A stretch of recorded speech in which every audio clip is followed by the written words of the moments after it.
What's up, YouTube? I'm Robert. This is obviously the Biker Channel, and apparently the very first time I'm going to do a Patreon live stream. So I have no clue about what I'm doing, why I'm doing it, or whether or not there's going to be more than one person in here. So as it is right now, there's a couple of you guys showing up, and I have an empty glass and a brand new growler that I just got from Knee Deep, and I'm going to go ahead and pour that motherfucker. And we'll see how this plays out. So oh, this is nice. How do I do this without fucking it up? They need like a beer noob, a growler noob freaking pourer. There we go. Bueller. Well, that works out well. So, thanks to Rocky Mountain Bikes and Knee Deep Brewing, I'm having some cold beer right now. So in the future, I sure would like to see these be a little more thought out. However, typically what I end up doing in biker fashion is I think about doing something for like a long time and then think about doing something and then think about doing something, but don't end up doing it. So, because I just like to fucking overcomplicate the shit out of stuff. And in that process, I end up just not doing it because I don't know why the fuck I do that, but that's what I end up doing. So whenever I end up getting around to it, it usually is something like, oh, he finally freaking drank enough beer on one day and decided just to fucking wing it and then starts.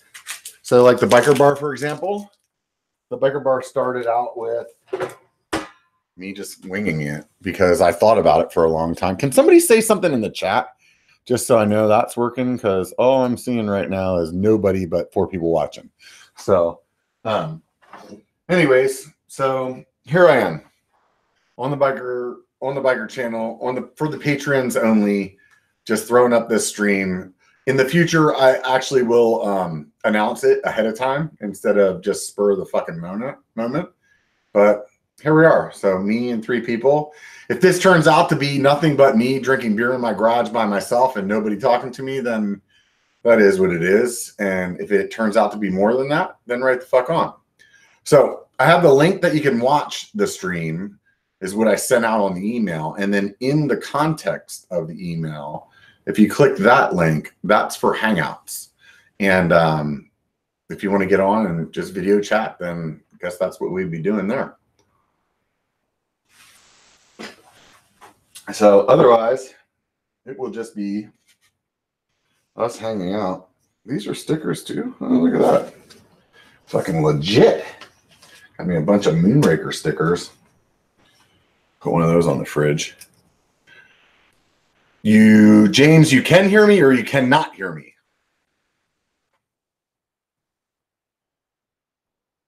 I'm seeing Ken. Ken or can't?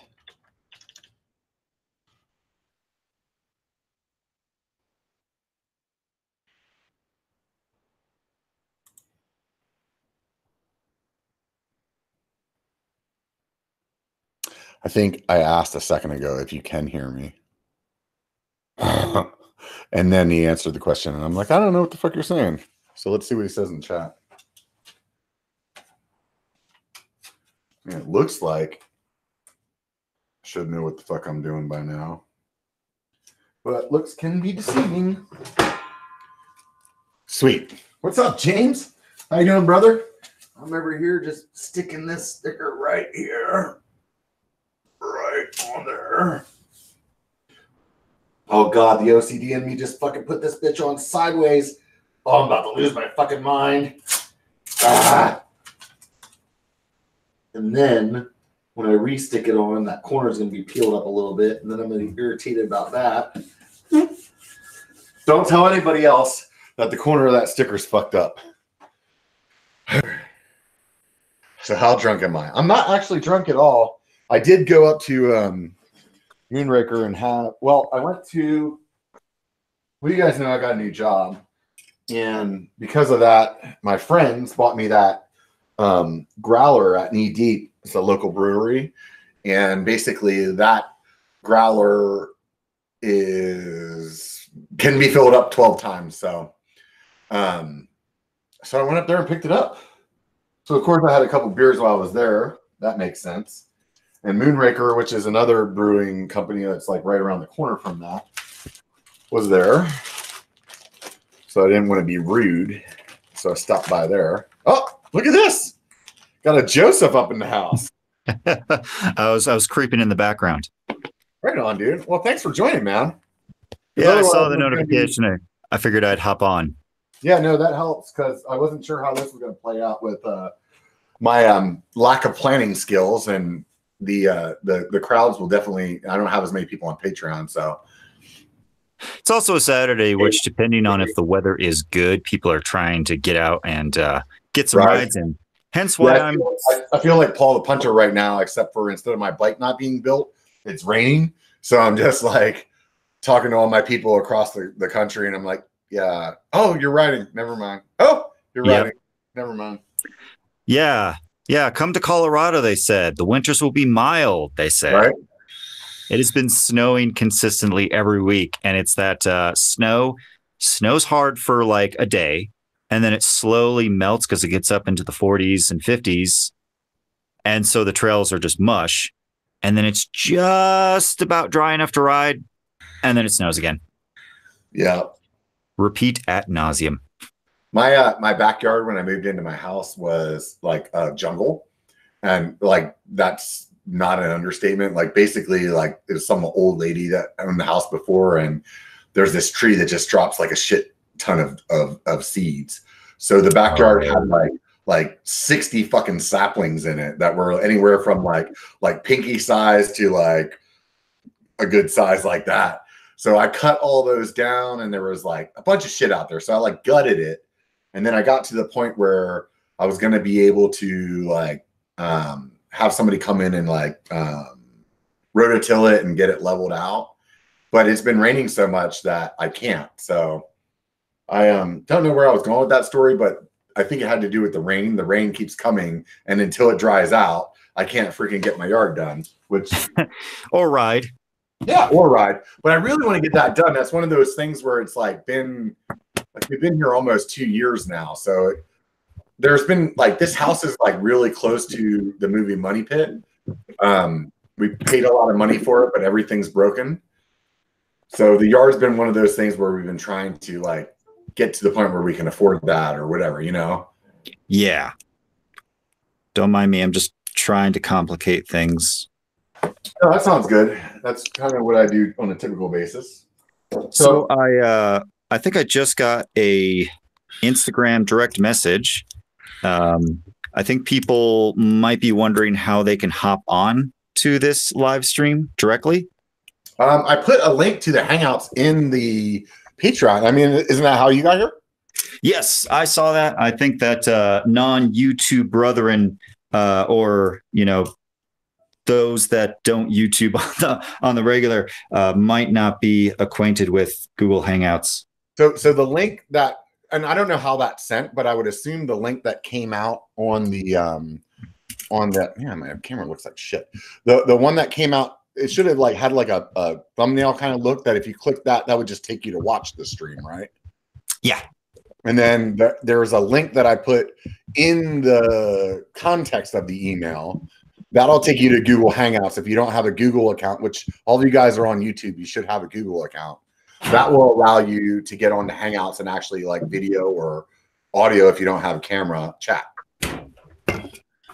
If you don't have a webcam or whatever, you can just download the Hangout app on your cell phone and use that. And that'll, if you click that link, it'll pop up the Hangouts app. What's up, Brian B? By the way, my girlfriend got me this for my birthday. Nice. So, bikes and beers. Sounds like a good way to start. I always say there's 3 B's in life: bikes, beers, and boobies. There you go. So, I may have just came up with that, but there we go. Got my my phone on the little tripod thing. Hey, look who else just joined in. That looks like Panda to me. It is Panda. It is a panda. What's up, Panda? It's a wild panda. Oh man, I'm still getting used to this Brio 4K camera. What are you getting used to? It's got a really short crop angle. Like I don't get why. Oh no, there's an app. There's a Logitech app that you download, and that lets you Yeah. I'm change on the Linux. Yeah. I'll figure it out. Are you using OBS or anything like that? By the way, you guys get to see my office in a complete state of chaos because I'm actually rearranging everything. I just bought a bunch of organizer bins, so I'm pulling things out and trying to reorganize. So if it looks chaotic, it is. It is. Sounds like a good way to start. Yeah. In Linux, you might be able to like. Are you running an emulator or anything like that? Like Vine, like what is not Vine? No, it's got a native driver in there. It's probably a command line tool I can look into. But the simplest app right now I found is just scoot back in my chair, and I'm like further back. Yeah. If all else fails, use the physical world. Yeah, Well, manual. It's like when you get a Micro Four Thirds camera and you're like, oh, so yeah, crop factor, 2 times crop factor. That's a thing. Yeah. Yeah. Like We're off this. to a great start, by the way. We've already brought up command lines and crop factors.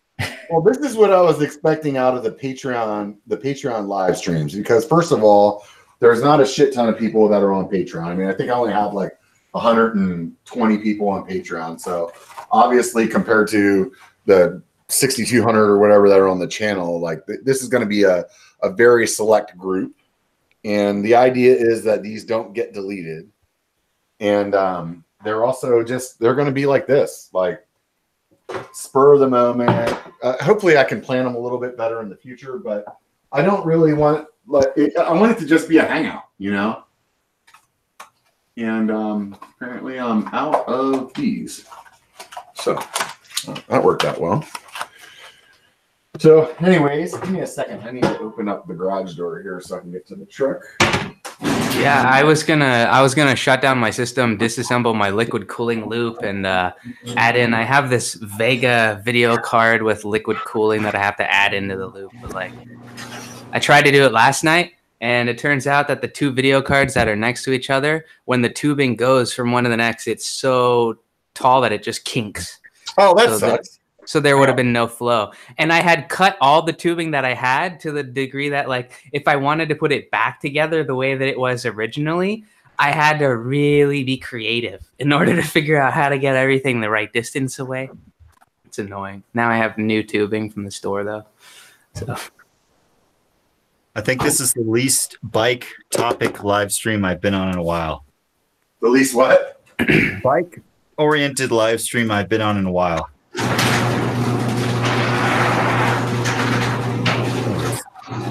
I think it works. that garage door ASMR, man. It's actually really just a sound file, and I'm not in the garage. I'm actually in the Nice. I just do that to make people feel like it's a garage.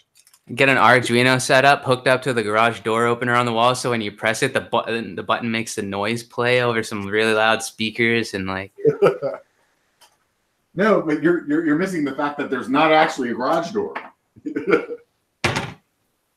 It's just me playing audio files. Most people think whenever one of the most common things on the biker bar that happens is whenever people get on, they always think that the spinners that I spin at the beginning of the video is a recording. That's funny. Yeah, they're like, "Oh, I thought you just recorded that." I'm like, "That's what smart people do, man." So I just realized something. I apologize. I could pull up Instagram, but since I'm on my phone right now, if I switch between apps, it gets all hairy. Someone was direct messaging me over Instagram saying that they couldn't see the chat. For that person, if the video is playing in the Patreon page, go to YouTube. Click in the, like, hover over the video and click on the actual link to the video. That'll take you to the YouTube page. Then you can see the chat.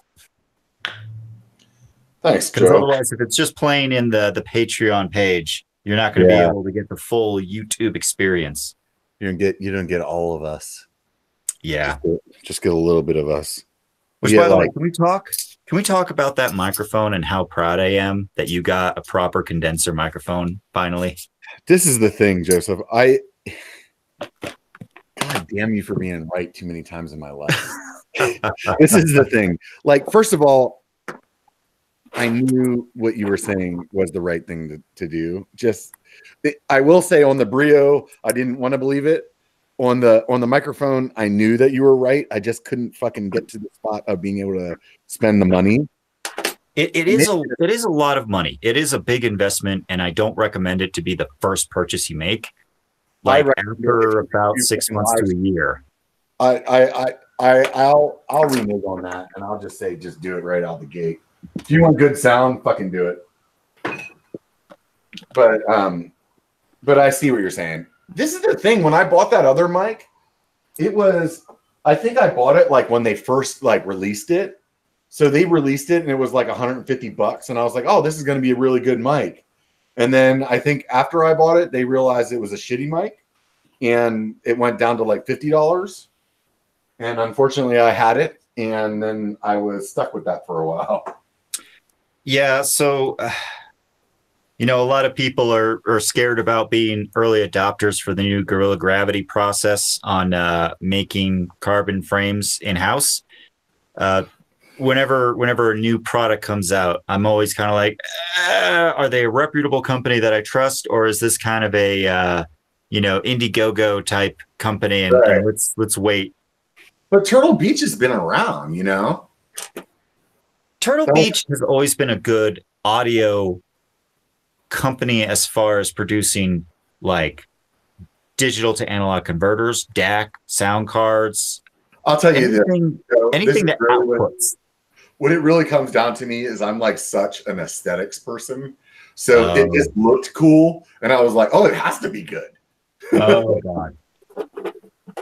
No, that's how they get you, Robert. That's how they get you. Yeah. I'll tell you what, dude, like without a doubt, I can't tell you or the rest of the people that watch this whenever they watch it. You're totally 100% right. This Rode mic fucking rocks in a million ways. The thing that ate me, like pissed me off the most with the other one was just that, like, no matter what I did, the plosives were always fucking up. Yep.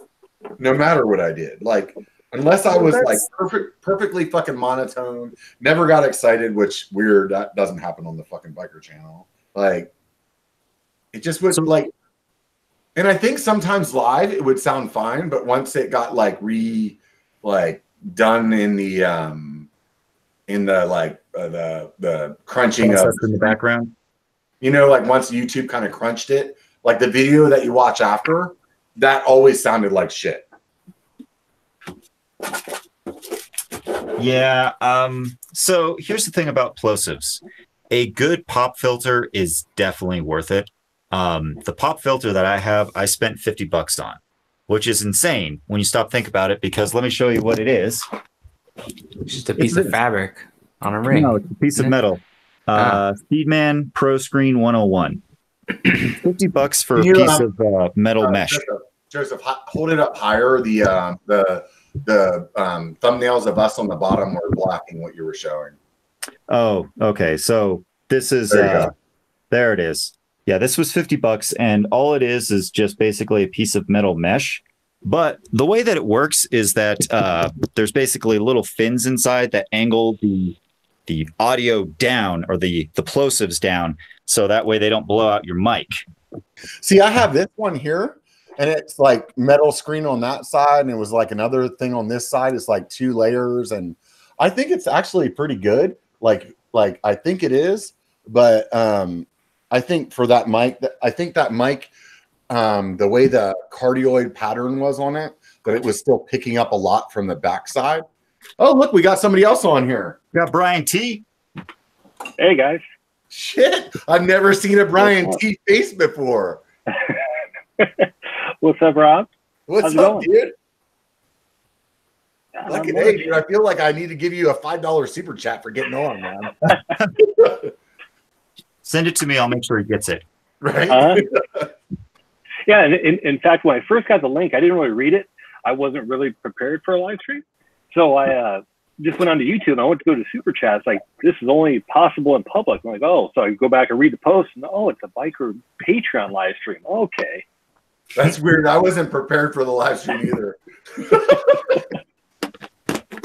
That's funny. It makes two of us. Well, see, it actually worked out perfect for me because I was just about to embark on a project, a home project I really didn't want to do anyway. So this is a great way for me to procrastinate it. So I was all for it. Oh, I love people that love to procrastinate. Yeah. So where you at, Brian T? I don't know where you're at in the States. I'm down in San Diego. Oh, sweet, dude. Yeah. Me and Moonlight's from San Diego, and we have been we're both good at planning but not executing, and we've been talking about going down there to ride Noble Canyon for like 2 years. Hopefully it happens this year. That is a great trail. I mean, it's worth it. So I've heard a lot of good things about it. In fact, Alex did a great video on that one. Like, he really captured it. Probably the best I think I've seen is really, if you really want to know what it's like, just check out his video. I don't watch YouTube. I really, like, I say that jokingly, but holy shit, lately I haven't. Like, I used to, like, always for sure at least watch Seth's videos. And then, like, Brian was, like, here and there, and Alex maybe about the same. And then we have a Slack group that a bunch of us creators chat on. And when somebody would say something and like that group would really start talking about it, I'd be like, oh, okay, I need to look at that. And lately I've just been like unable to fucking pay attention to anything. Yeah, I think what happened to me was. Oh, go ahead. Oh, I was going to say, I think what happened to me was probably about a year ago. I just got thoroughly bored with not just television, but like Netflix, Hulu, all that stuff. I just got burned out on it. And I just kind of threw myself at YouTube, you know, start off the usual way, checking out little things, and just got to where that's now my television replacement. You know, come 6 o'clock at night, I don't even watch television anymore. I just check out everybody's content, and that's it. Yeah. Are you a single guy or? Yeah. Well, I am now. Yeah, that helps. Because the ladies, like, otherwise I would just watch YouTube, but the ladies like, either we're watching cooking shows, dead people, or not mountain biking. Yeah. So I got my pick between those three things, and guess which one I end up picking. Yeah. Well, you know, I mean, I just got out of a 5-year relationship, so I've been single like 3 months now, and I was always forced to watch the horrible reality TV shows that I just despise. I can't believe you made it 5 years. Yeah, me either.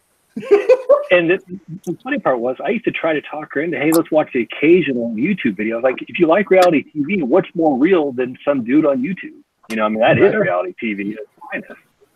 But yeah, I never won that argument. I think you have to find the things that they like. Yeah. I have talked Katie into watching some stuff on YouTube.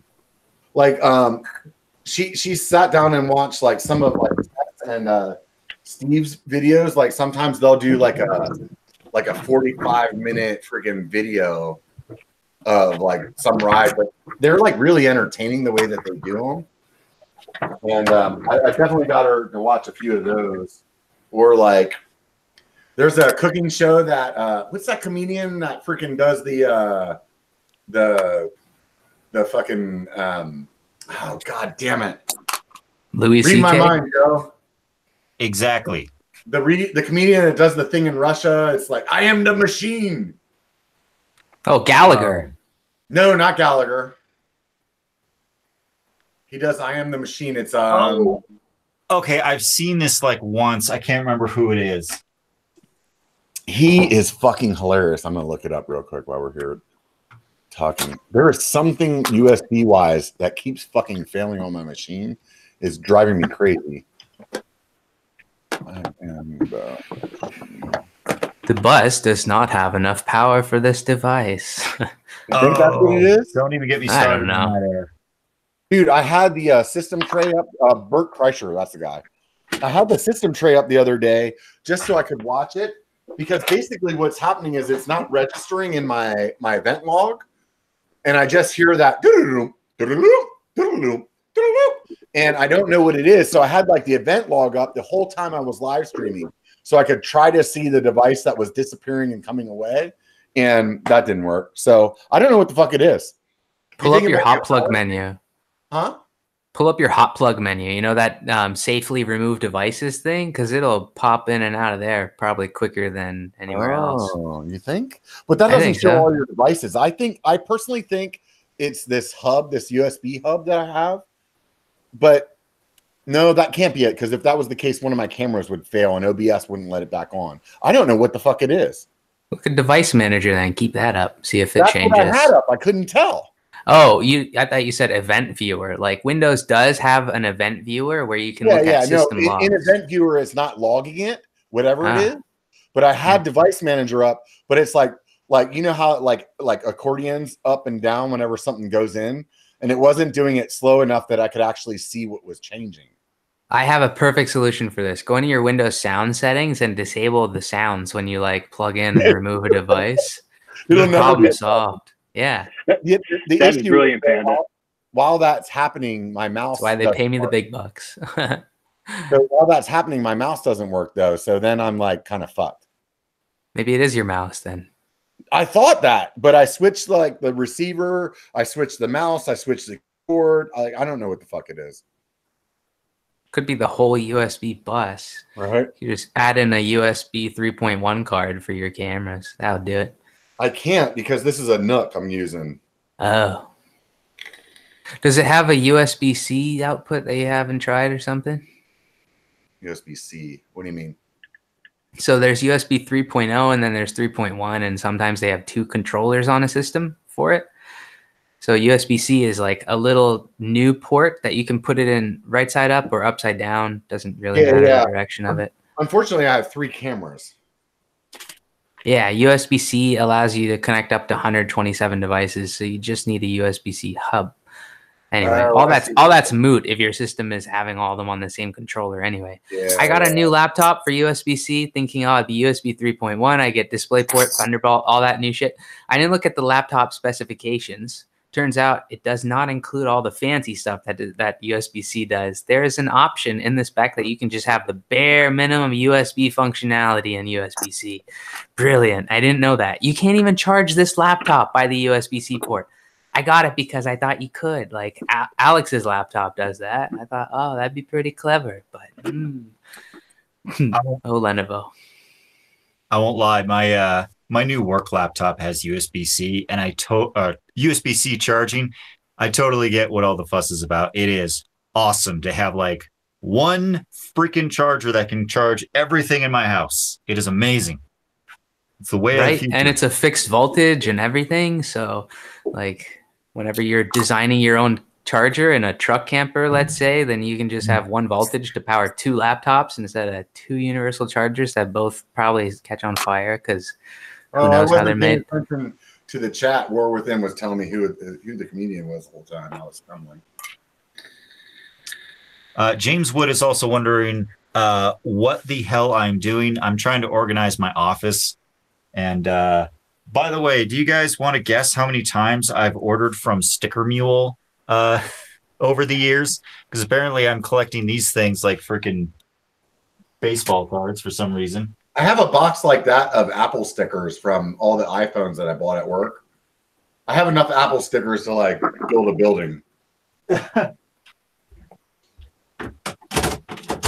have that, but with like biking with Bobo stickers. So. I think I only have one of his. I actually don't even know where it's at on the beer fridge, actually, now I think about it. It's gotta be... I don't know where that next pile of crap. What's his sticker look like? It's like a bike, right? It's his logo with him brapping on a bike. Yeah, where is that? Can you guys see the beer fridge? Yeah, you guys can't see the beer fridge. Here, we'll switch cameras. Here we go. Small. Oh, this is terrible. You guys getting a lot of rain down there? Yeah, it's non-stop right now. It's fucking ridiculous. Dude, Colorado has been an absolute wreck. It's just been, I keep complaining about it. It snows, then it warms up, so everything's wet and muddy. You can't ride. and then it drops down to -10 and snows again, and then repeats again. Man, I feel for you guys. I mean, I've been doing my fair share of bitching down here in Southern California about the little wee bit of rain we get. I can't imagine what you guys been going through. Dude, you guys were getting dumped on over there, man. You know, I'm so far south. Like I can walk up my front door and I can see Mexico, and I miss a lot of it. So even if it's downpouring in the actual city of San Diego, I'm about 10 miles south, and I'm just in this weird little pocket where it just rarely ever rains, except for the last few days. Or last week, I guess, has been on and off, but it's a bit of pain because I've been doing a lot of dirt projects, so it's not not very conducive. This fridge is becoming like a Where's Waldo fucking puzzle. Yeah. Where the fuck is Bobo? Probably under here. So I just moved to Vancouver Island from Ontario, where it's, you know, -20, -40 all winter long. And it was so weird. I was expecting, because there's mountains out here on the island, that they would have snow on them. But then when I got here on Christmas Day, there was no snow anywhere. And it was like sunny as hell. And then it rained for a few weeks, no snow. There were a couple minor snowfalls, and then it was all gone by the afternoon or the next day. And then over this week, it's dropped down to -5, and now it was so icy. I went to go out on my road bike this morning down to the store, and I just slid all the way down the driveway, like just sliding back and forth, trying to keep upright.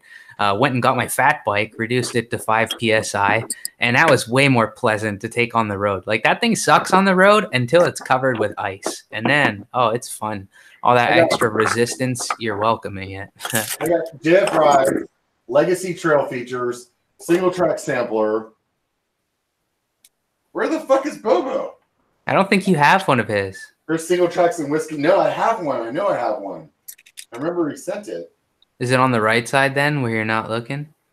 I don't know yet. I haven't got that far. It's a circle, if that helps you. Like, it's a circle shape. There's Punter. There's the Punter. Stickered. Well, he has a circle one, but he also has a one that's in the shape of him. So I guess that makes it harder. Like BCPOV, RGMTV, PKXC, Brian Vaughn, Outdoor Gold, everybody except for fucking Bobo. Angry Biker. Oh, there's another BKXC. Horns High. What the fuck? Did you not put my sticker up there? Because it's like they're all 6-inch by 6-inch squares and it just takes up too much space. I don't think I have one from you, dude. Oh.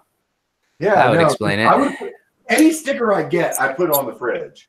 I wonder if I put Bobo's on the TV. There's a few on the TV. I don't see Bobo on the TV. Are there any inside the fridge? No, but I have some like around the outside of the TV, but no Bobo on there either. Huh. Yeah, fucking the little Bobo. Ones. I'm gonna blame it on fucking Bobo for not making a more. Oh wait, is it? No, it's not over there. So are there like premium stickers that you'll put closer to the live stream setup, or how does that work? Actually, there's actually no rhyme or reason on how I go about it. I do have hunt style sticker. That's a primo one. Oh wait a minute, that's actually the company that he ripped off. Never mind. Oh. When you run out of space on the fridge, are you going to put little covers on the cabinet doors and fill those up? I don't know what I'm going to do, to tell you the truth, because honestly, there's Daily MTV. I'm seeing people as I go, but I'm not seeing the one I want to see. I actually, like, the company that I used to work for, they had this fridge in one of their offices that we closed down. And when we closed it, one of my buddies took the fridge to his house. He had it for a few years, and then he didn't need it anymore. There's MTV Flow Rider. Just saw that one. Oh, I found a sticker. You did? Yeah, I'm not going to tell you where though. Oh, great. So I'm tracking with your humor. And so my buddy gave me that fridge. This thing's probably 10 years old. And what I'm most worried about is what happens when this fridge dies? Then I need to start all over. Oh, I didn't even think of that. I thought of like moving it or any of that, but not what happens if you, so you're just going to have a dead fridge there with stickers all over it forever? If the ceiling was higher, I would just put the new one under it and then put the bad one on the top, right? Oh man, that's so terrible. Can't you just take it to like a fabricator and have them cut the metal off and turn it into a panel for the new one? No, that sounds cheap. Cutting stuff and destroying it is so cheap.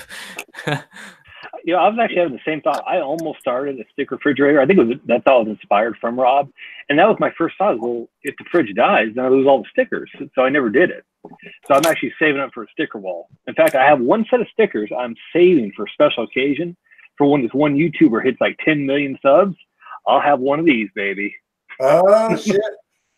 Yep. I'll send you some more so you can just use them. Use those ones now. I'll send you some more when I hit 10 million. All right. Sounds good. Speaking of stickers, I'm finding my stockpile because I used to put them on my tablet. Hang on, let me find my tablet. I'm sure it's somewhere. I'm not going to try to find it right now. But anyways, yeah, I was putting them on my tablet computer, and then I started running out of room, and also everyone was sending me stickers. I'm like, okay, no more tablet sticker wall thing. I need to figure out a better solution for this. I got a bunch in here too. This is like my bag of like extras, but I mean, I got a shit ton from Stickered. So, I mean, if I stuck every sticker that Sticker gave me, they'd be like the whole fridge would be Stickered stickers. But holy shit! I was looking for Bobo's sticker to try to show you, but I found this little glamour shot of me as a kid instead. Oh, there you go. Oh wow, there you go. Hilarious. Check you out. It looks just like you, except for with the tux. Yeah. So tomorrow's biker live stream is yet to be determined. Sorry, what was that, biker? I said tomorrow's live stream is yet to be determined. I had somebody lined up, that fell through. I had somebody else lined up, that fell through, and now I have somebody I sent a message to that hasn't fallen through yet. But we'll see what happens tomorrow. It'll be a surprise for all of us. Could be fun. I have this like part of me that I really want to see if I can carry a whole biker bar by myself. And I'm like equally afraid of it as like anticipating it, you know? I think you could do it, Rob. I'm just like, it's hard to carry. I mean, obviously, like I do it whenever I'm just like live stream, like hanging out doing it. Like I can carry that. It's hard to carry a conversation by yourself. Like Joe can attest to what I'm saying. Like when you're live streaming and you're not talking to anybody else, you're just going off of whatever you're going to say and maybe some comments. Like it's tough to like not have dead time. So for the sake of the biker bar, like the podcast portion of it, like it really needs to have some good flow to it. So like if I do one by myself, I feel like I really need like a topic that I can just talk about. And it's hard for me to like come up with what would that be, you know? Well, I'd say if anybody can do it, it's you, Rob. I mean, personally, I don't even know how you guys do live streams as well as you do. I mean, I could never do something like that. It would just be dead air time. I just don't have the personality for it. Oh my God, what are you trying to get out of Rob right now? What do you mean? I wasn't even talking about just Rob specifically. Like any YouTuber's live stream I've been on, it amazes me that you guys can do that. Can just talk to that camera, entertain an audience of however many people for 2 hours straight. It's amazing to me. I couldn't do it. 2 hours? What kind of bullshit live stream are you talking about? Yeah, no, I hear you, dude. Honestly, like live streaming is definitely like something that you're either good at or you're not, you know. And I think Joe's really good at it. I've seen a few other YouTubers that do well, but you can tell that it's not their forte. You know what I mean? Yeah, absolutely. I just figure out why my notifications for YouTube are still screwed up. Like about That's YouTube. Yeah.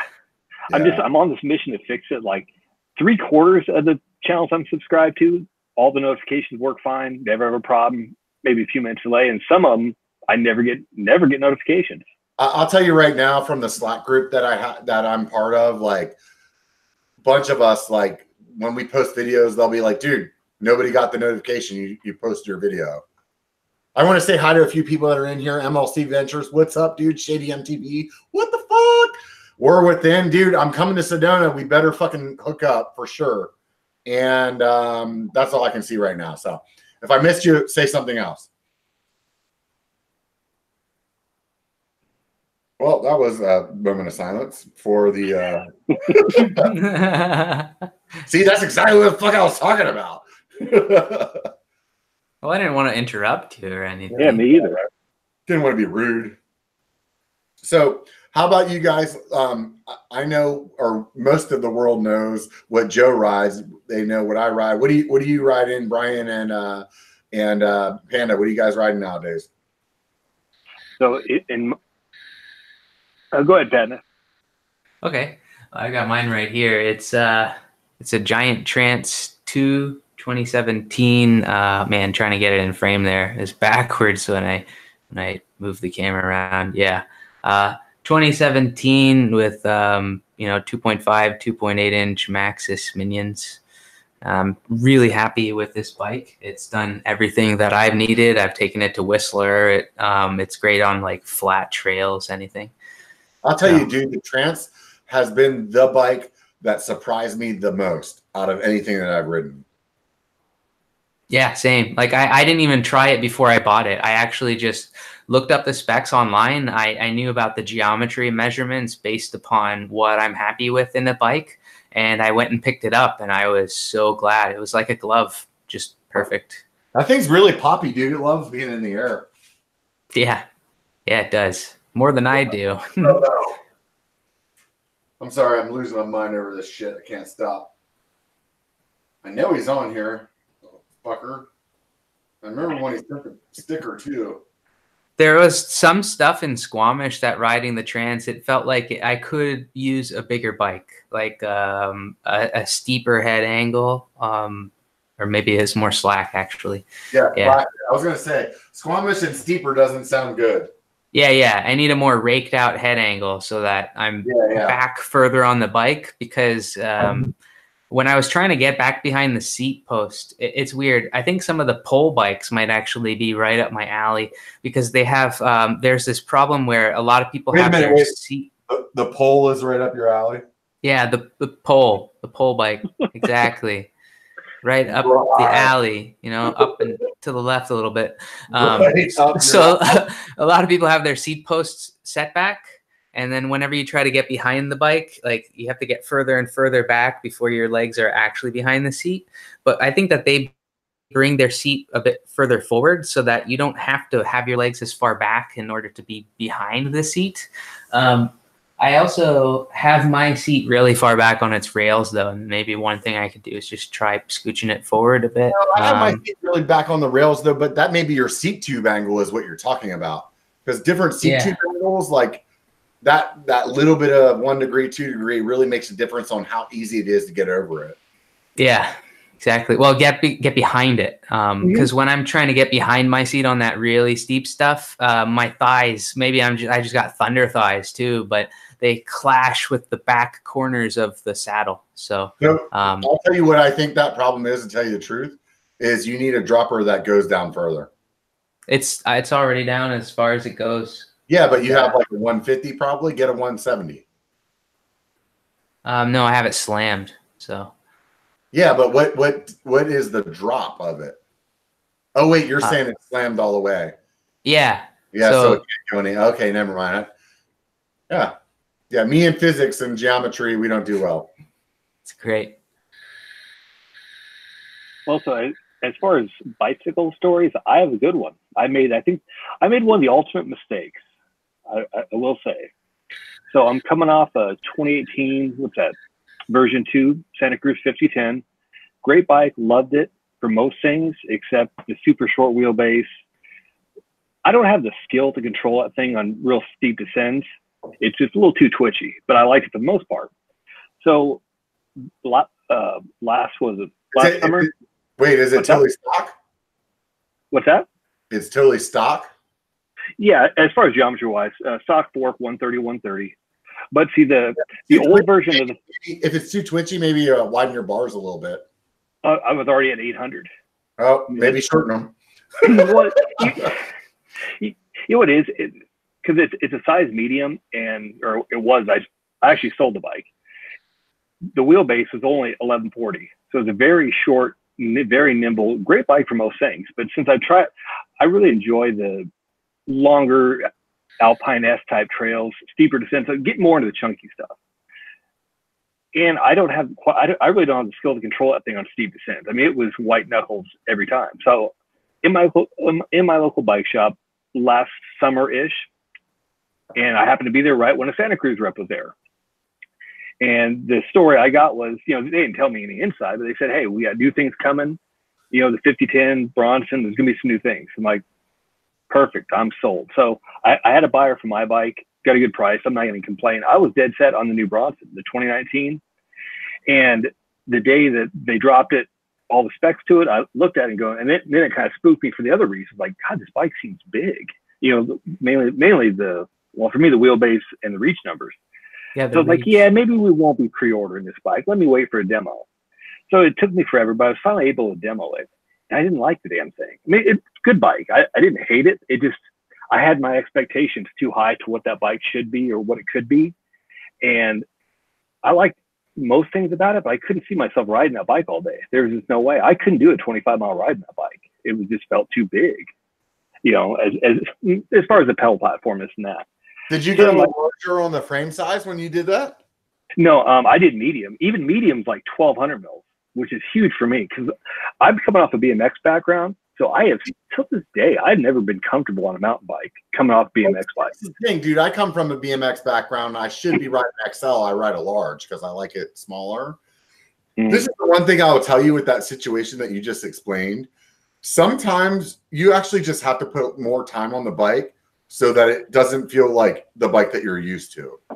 So like one day of demo is actually not good enough to know. And I used to say this about 29er for a long time. Like the reason that I thought that I didn't like 29er so much is because I didn't have one to ride long enough to like change my like muscle memory and stuff like that. So that makes a lot of sense.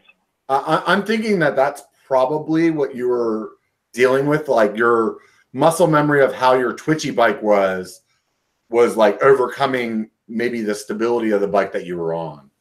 Well, and that's the thing, that new Bronson, that's a very stable bike. I was thoroughly impressed with it in every aspect except the pedal platform, except pedaling it. I mean, I just couldn't see it being, for me, I couldn't see it being an all-day bike. And I mean, I'm even trying to project, if I was more fit, 10 onto that?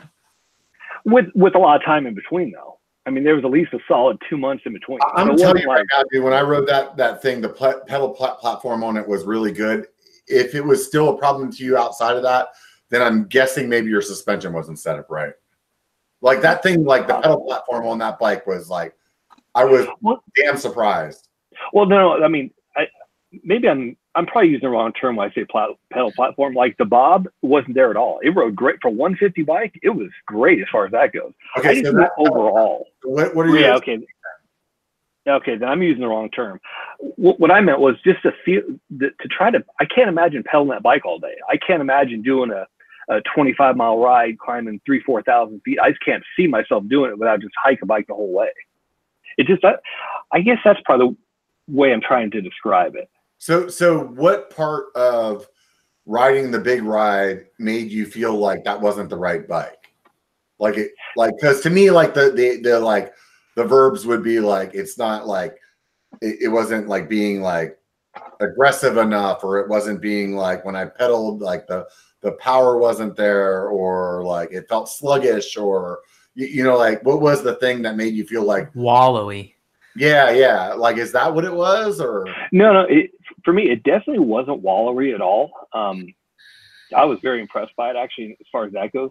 To me, it just felt sluggish when it comes to climbs. To me, just the amount of effort I had to put in to climb that bike for any what tires were on it? I think what he's talking about, though, like Panda, is probably because like the extra suspension. Like you're gonna feel that. Like you went from a 130 to like a 160 bike. You Like didn't lock it out? What's that?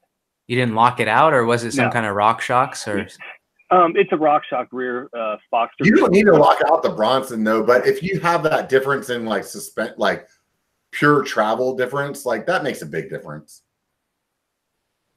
Yeah, and that could. I mean, I've ridden 150 bikes for, you know, borrowed or demoed 150 bikes before. I've never owned one, and you know, and so with those bikes I've had, that's where I would feel like more soggy, just kind of wallowy type feel. I've felt that before in other brands. I keep leaning back to the suspension wasn't set up right then. That's very possible. Yeah. So which bike was this, Brian? He was talking about the new Bronson. Yeah. have you tried the Trans 2, Brian? No, I never rode a Trans. Dude, I think you should. I think you should should give it a one. try. Yeah. the Trans is like super poppy. It's a bike that just loves being in the air. Like I feel like if single track sampler rode the Trans, like his head would explode. Another point that I was going to bring up is that Jordan Boostmaster, you should listen more carefully to him talk about bike sizing, because he might be resonating with you a little bit. So I rode with him at the North Shore, and he doesn't like to ride large frames because of the reach. So when he's going down steep stuff, like when you're going, you don't want to have your arms reaching too far in front of you, because then your weight is going too far over the front of the bike. Like you have to get your ass really far back, and then you're trying to reach too far forward. It's kind of insane. So Jordan prefers a one size under, generally, like what the people are trying to sell him from the bike companies. Yeah, I size down too, but the reason for me is not reach. For me, it's like because the reach is longer, I feel like it's less twitchy when you're like not twitchy, like the better word is flicky, like responsive. Yeah, it's not as flickable. So like when I'm riding a bike with a smaller frame, like I ride a large instead of an XL, like I feel like I can like bounce it around underneath my crotch a little better. The XL is a weird zone though, because a lot of the designers aren't taking it's a tricky area. So Pole, once again, might have some differences in their geometry where it works for you as a larger frame that you feel better on. But I don't know that. That's just a guess in my. I mean, what you said right there, Pan, it makes a lot of sense to me, and I mean, I definitely agree with that. Like at first glance, I can remember when I first looked at the numbers for the Bronson when they dropped the new bike, and the first thing I saw was, ooh, that's a big reach number. But then I scrolled down and saw that effective C-tube angle. It's like, okay, well, the C-tube's pushed up, so the reach number essentially has to increase a little bit. Otherwise, you'd feel squashed on. So, okay, you know, that kind of makes sense. And when I demoed that bike, you know, the overall fit, it felt great, really, you know, as far as the overall fit. I mean, I'm like 5'9.5", maybe 5'10", somewhere right in that range. So I can really go either way. I know I very rarely feel comfortable on a large. They always feel just huge, ginormous bike. So I typically size medium for most coming from BMX, I would think you're medium all day long.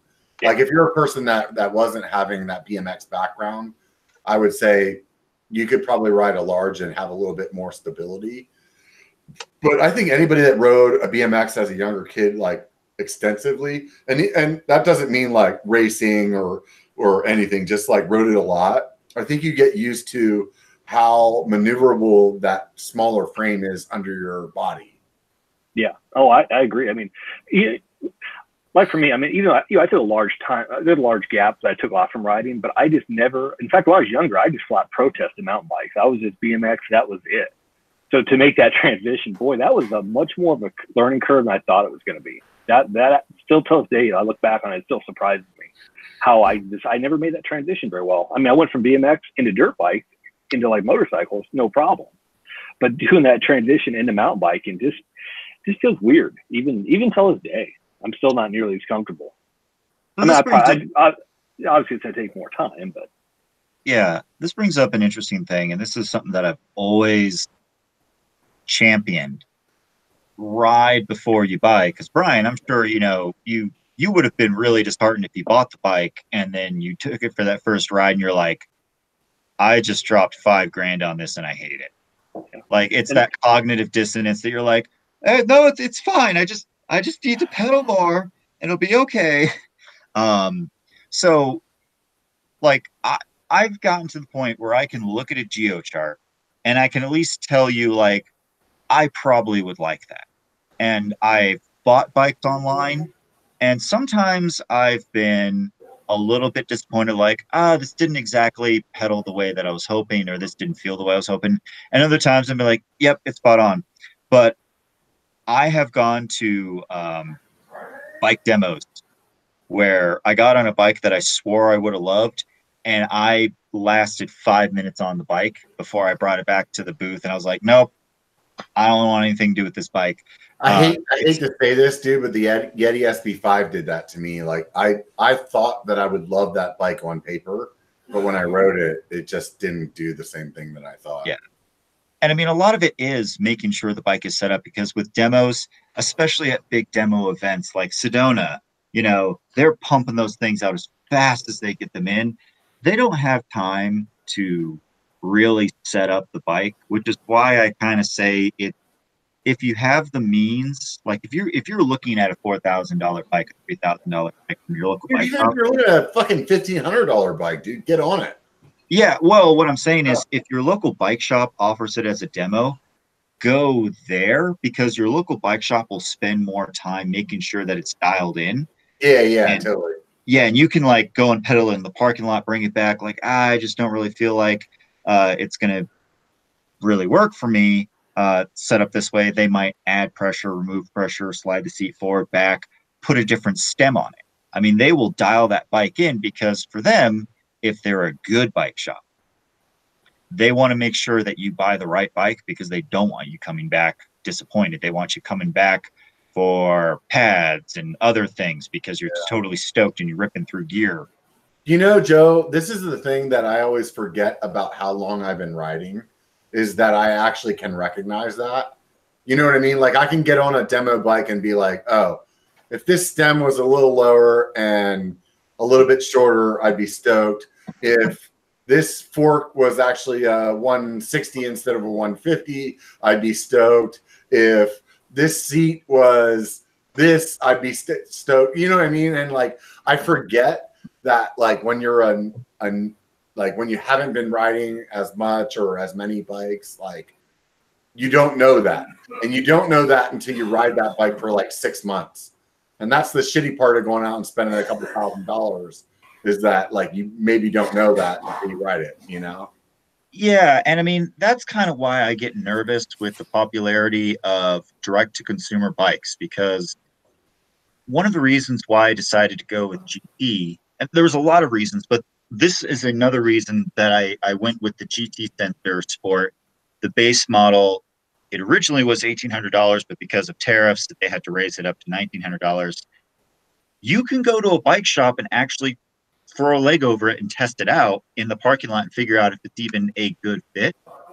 Because with direct-to-consumer bikes, yeah, they have return policies, but a lot of new riders might be intimidated enough just to build the bike up when they get it. Having to box all that back up and send it to them is going to make someone decide, you know what, I'll just live with this. And then they've dropped $2,500 on a bike that they don't like. Yeah. Because it's nothing wrong with the bike. It's just not the bike for them. Right. You know, I'm having Fazari on the Biker Bar in sometime next month. I can't remember what the date is. And they build bikes to specification of you. Like you give them like your inseam and your height and your weight and all this and that. And they like actually build it right to you. And one of the things that like comes to mind after what you just said is I've had a professional bike fit, and there are some things that are like what's supposed to be the most efficient, but it still doesn't beat the butt test. Like I've had my road bike set up to what they told me was exactly right for me, and that's just not comfortable. And maybe what I ride is not exactly right, but that's how I like it. So like there is also a part of like, this is what's like supposed to be right, compared to like, I probably always have my seat overextended from where it's supposed to be, but I'm more comfortable there, you know? I was wondering if do you guys have like bike leasing services in the US? Kind of like cars? No, not that I know of. Yeah, that'd be I've so never cool heard if of that one. if at a local bike shop you could just lease a bike for like 3 or 4 months and see if you're happy with it before you settle down on it. Like lease to own kind of thing. That'd be even more amazing. With The problem the is that Uber, those things will get beat up so bad. I'm gonna make a new verb, like with the Uberization of America or of the world. I wouldn't doubt it that it comes to that. Like you can like get a pay a subscription and get whatever bike you want for an amount of time. I mean, you'd think that a leased car would be a market that's unachievable because they get beat up. People don't care. But if they do, I don't know. I mean, their name is on the line. There's many ways that this can be done successfully. Yeah, I mean, but think about it. Like you could even be like I'll take the last year lease program. You know what I mean? So you could get the one that's like the last year's model that somebody else has already ridden out of, and that only costs you like $20 a month instead of the $100 a month for the new release one, and you'd still be stoked because you got a new bike every year. It would be better for the company than rentals, because rentals, you come in for a day, you get a bike, and then you abuse the hell out of it and you return it. But if you're leasing a bike, it's like it's yours. I mean, you're taking care of it for a period of time. They want to maintain it, but it's one rider for a bike. That's probably way easier to manage than one bike. For live stream, me and Panda and Joe are going into business. Awesome. Hey, I'd lease a bike from you. Right? It'd probably be the only way that I'd ever get to ride a Bronson. So I don't know. I tell you, go ahead, Joe. Shady was asking on the chat, like, would they let you take it for the day and the $100 apply to the money towards the purchase? Shady, almost every place that demos a bike will let you apply your demo cost to purchasing a bike. And a good shop will let you demo several bikes and use all of that demo money towards your purchase. They usually have a cutoff point, like 3 or 4 is usually the max. I mean, who's gonna demo 10 bikes? I don't know, but like Jordan Boostmaster, or some YouTuber. Yeah. I mean, like, that's why it's awesome if in your area they do have actual like demo days, right? Where like either one or multiple bike brands show up. If you live near, say, like Sedona is a big one that's coming up soon, or Fat Buyer Fest, Stiot. Can you try that again in English? What's that? Can you try that again in English? You were like Fat Buyer. Yeah, I'm slurring my words, and I swear I've only just started my beer. But anyways. Yeah, like even down in Austin, there were some pretty big brands that came down to some of the parks, like Kona. Kona came down to one of the city parks where there were some local trails, and they had basically their whole fleet there. So you could try a Process 135 or Process 134, Kona 111, other bike words that are hard to say right now. Hey, so check this out. I'm gonna throw some fucking controversial shit up here I want to talk about.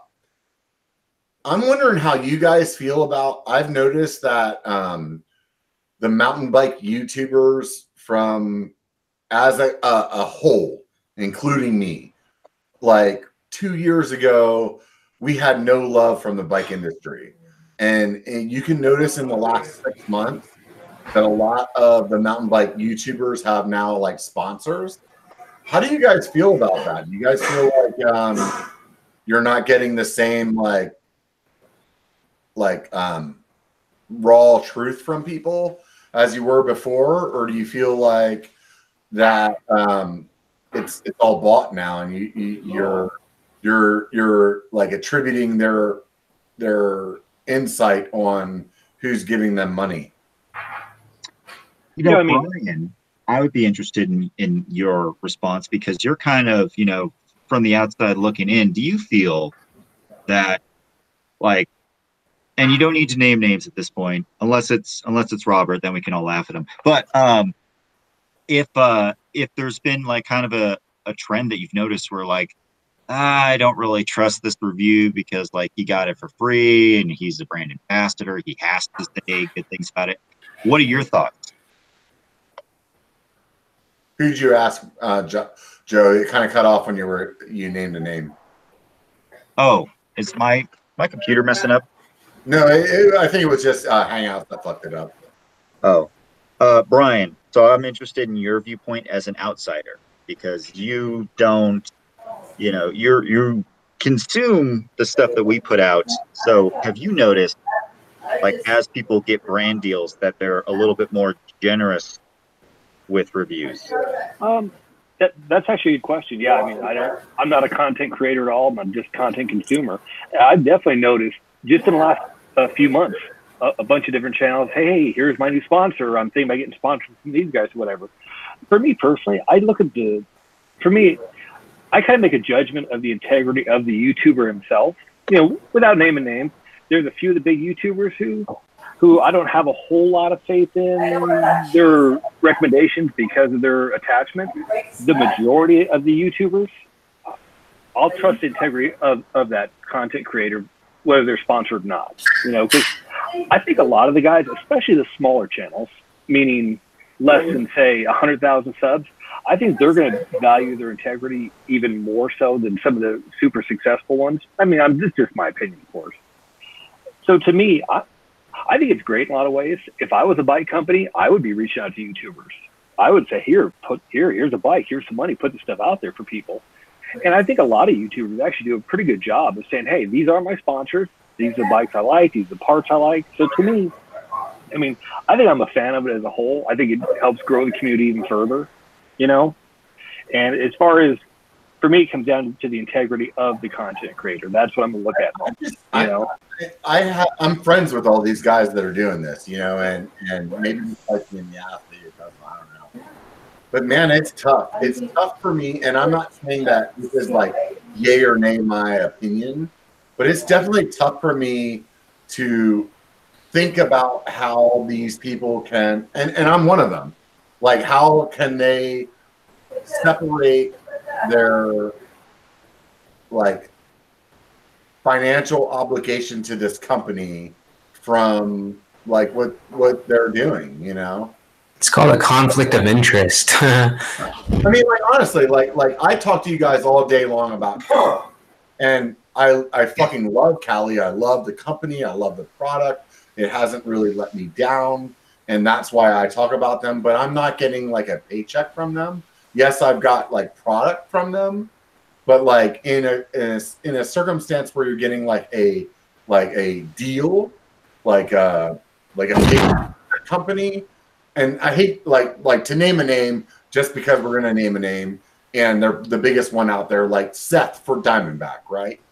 Like, does Seth really love Diamondback the way that he talks about it, or does Seth love Diamondback because he's being paid by them, or does Seth love Diamondback and is still not being like picking a side, but because he has that in front of him, he can't talk about it? Seriously? Yeah, no, listen. Hey, Panda, I think your microphone got turned up. Yeah, hold on. You're speaking a lot. Yeah, somebody's got a bunch of background going on. There we go. So here's my thoughts on it. As someone who's been recently accepting ambassador deals, I've been super, super, super careful about who I've become an ambassador with, and also the verbiage in the agreement, because this is one thing that Seth, you brought up with Diamondback. When he originally decided to do the sponsorship, he said to them, I'm going to do what I want. It might not be about Diamondback, and if I have any bad things to say, I'm going to be able to say it. And I've approached it the same way, where like with Insta360, the camera company, they wanted me to become an ambassador, and I actually rejected their first offer because I read the agreement, and they wanted me to let them review my footage before I published anything, and it was worded in such a way that I had to say good thing.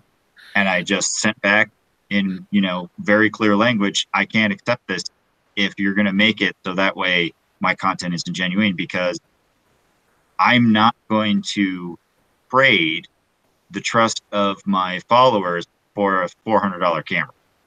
That's stupid. Like I would rather go out and buy that camera. And I was sitting there like debating on if I even want to do this. And we went through about 3 revisions before I finally signed the document, because they got rid of all the verbiage that I didn't like. And essentially I let them know what they were getting into. If I rip apart their camera, it's not because I hate the company, it's because I want the company to succeed. And to rephrase that, one of the reasons why I became an ambassador is because I have direct feedback to the company. It wasn't the fact that I wanted a free camera. It was the fact that I wanted to be able to have a more direct say in the product that I was already using, because I already liked it. Yes. Yeah. I'm trying to understand. Shady in the comments is asking, but did you go with a different full face, which makes your review more reputable? And I'm trying to like fill in the blanks on what he's asking. Like, I rode a Cali full face and I didn't like it. I talked about not liking it on the trail, but I also talked about like the day may have contributed to why I didn't like it. But whenever I rode the Bell, I liked it better. I got both of those helmets for free. So I'm not sure what he's asking, but at the end of the day, I think on my reviews, like I definitely said the Bell was way better. So I'm not sure what he was asking there, but like for me, like I rode the Cali. I didn't want to like shit on it because it was like 95 fucking degrees that day. But I definitely talked about like, hey, I can't breathe that well, and it wasn't working out for me that in that manner. But when I rode the Bell, it was like, dude, everything that I experienced before. And then also with the Cali, I've never ridden a full face before. But when I rode that Bell helmet, I was like, dude, this is like the bee's knees. But I haven't ridden the fucking Fox, which is like their probably direct competitor. And maybe if I rode that, I'd shit on the Bell too. Like, you know what I mean? Like, I just feel like us YouTubers have definitely like come into the sponsorship light way more than we did before. I think a year or two ago, we came into just getting a free product and giving an honest review. But once we're like, and I'm not in that scope yet, but like once we as a community are like receiving like endorsements, like a salary, quote unquote, to work with somebody, like, does that change your perspective as viewers on where we are, you know? I think, just like I said, as a content consumer, I think for me, it really depends on the channel, you know? Like we use Seth as an example. You know, I subscribe to Seth's YouTube channel. I'm a patron of Seth. When he had his deal with Box Components, a prime example. I think it's great for the mountain bike community. I think the fact that they're small to listen to his feedback's great. Would I ever go out and buy a box? Maybe someday. I haven't yet. And it's the same way with Diamondback, you know? Do I trust Seth on Diamondback? I would say for the most part I do. You know, because I just realized, okay, he may have a little bit of bias, you know, because of his relationship. But as a consumer, as a reasonable consumer, Seth may just give me an idea. Hey, the Diamondback Carbon 5C, whatever it is a good bike. And that tells me as a consumer, hey, maybe I should give it a chance and go out and demo it and see if I like it for myself. I mean, I would never buy it blindly. The only worry I guess I would have is for the young people getting into mountain biking, or more impressionable people saying, oh, well, Seth likes it, so it has to be the best. I'm sure there's plenty of those. I mean, I'm sure Diamondback sales have increased significantly, you know, ever since that partnership. Right. You know, I see what John said in the chat. You know, he said he doesn't listen to us for product opinions. He just likes watching the vids. And I can say, like, I agree with that. Like, because I'm still a consumer of videos the same way I am a content creator. And I agree with you. Like, for example, if we're talking about Seth, like, I like watching his videos, regardless of if he's like drinking the Kool-Aid or not. Like, I just like watching his videos. But I do wonder, like what Brian was saying, like, how does that affect the people that are really being like more impressionable, you know? Yeah, that's kind Go of ahead, that would be Brian. my worry. I mean, that would kind of be my worry. Is, you know, I think most of the older or less impressionable people will say, "Hey, that's an interesting idea. Maybe I'll try it, you know, or demo it." You know, like in my case, just you know, just full disclosure, I've always been pretty anti 29er, and because I wrote them a long time ago. I'm kind of open, especially after my experience with the Bronson. I'm kind of more open-minded to it. And I saw a video from RC when he did all the reviews on the SB130 Yetis, this and that. I don't want to like Yeti myself, but now I'm tempted to go demo one. Not go out and buy one, but now I may actually demo one because I saw it. I saw what he did on it. It looked like he enjoyed it, the time on it. You know, the POV footage all looked good. Maybe I'll give that bike a chance. So to me, I mean, that's not. You know, in other words, I wouldn't buy one or even demo one just because this YouTuber said to do it. But hey, showed me a product. You seem to like it. Maybe I'll give it a chance. To me, I don't see anything wrong with that. To me, that's good marketing. You know, or I think it's good for the industry myself. I just realized I don't know if I posted this like what group did I post this post to? Did I post it to like everybody? It's in your Patreon. Yeah, no, I was just wondering which group of Patreon people I posted it to. How do I see that? Do you guys know how I see that? Or Joe, do you know how I see that? I have no idea. I actually don't have a Patreon. How did you get the message then? It came in my Patreon. Right. Yeah. Oh, you're saying you don't have one that you run. Yeah, I don't know which one. I don't know what group I posted. It's maybe public. I don't know. Like public to Patreon, but yeah. So do you have it set as unlisted? No, it's unlisted on YouTube, but I just thought about it on how I like posted it on Patreon. Did I choose a group or did I choose it as public? I guess I could open up another browser window and see if it's open to like the public then. Because I was wondering, I was like, oh shit, did I only post this to like the $5 group or did I post this to everybody? I don't know. Anyways, I can't go tell ahead. on my end. Huh? I can't tell on my end. I just hopped on your Patreon page. It doesn't really tell me. Yeah, me neither. This is how I make a shit show of a live stream, so I'm pretty good at doing that. Let's see here. I'm going to go to Patreon. I'm not signed in. I'm going to go to posts. This will tell me if it's public. Bueller. Patreon is not freaking responding. That's awesome.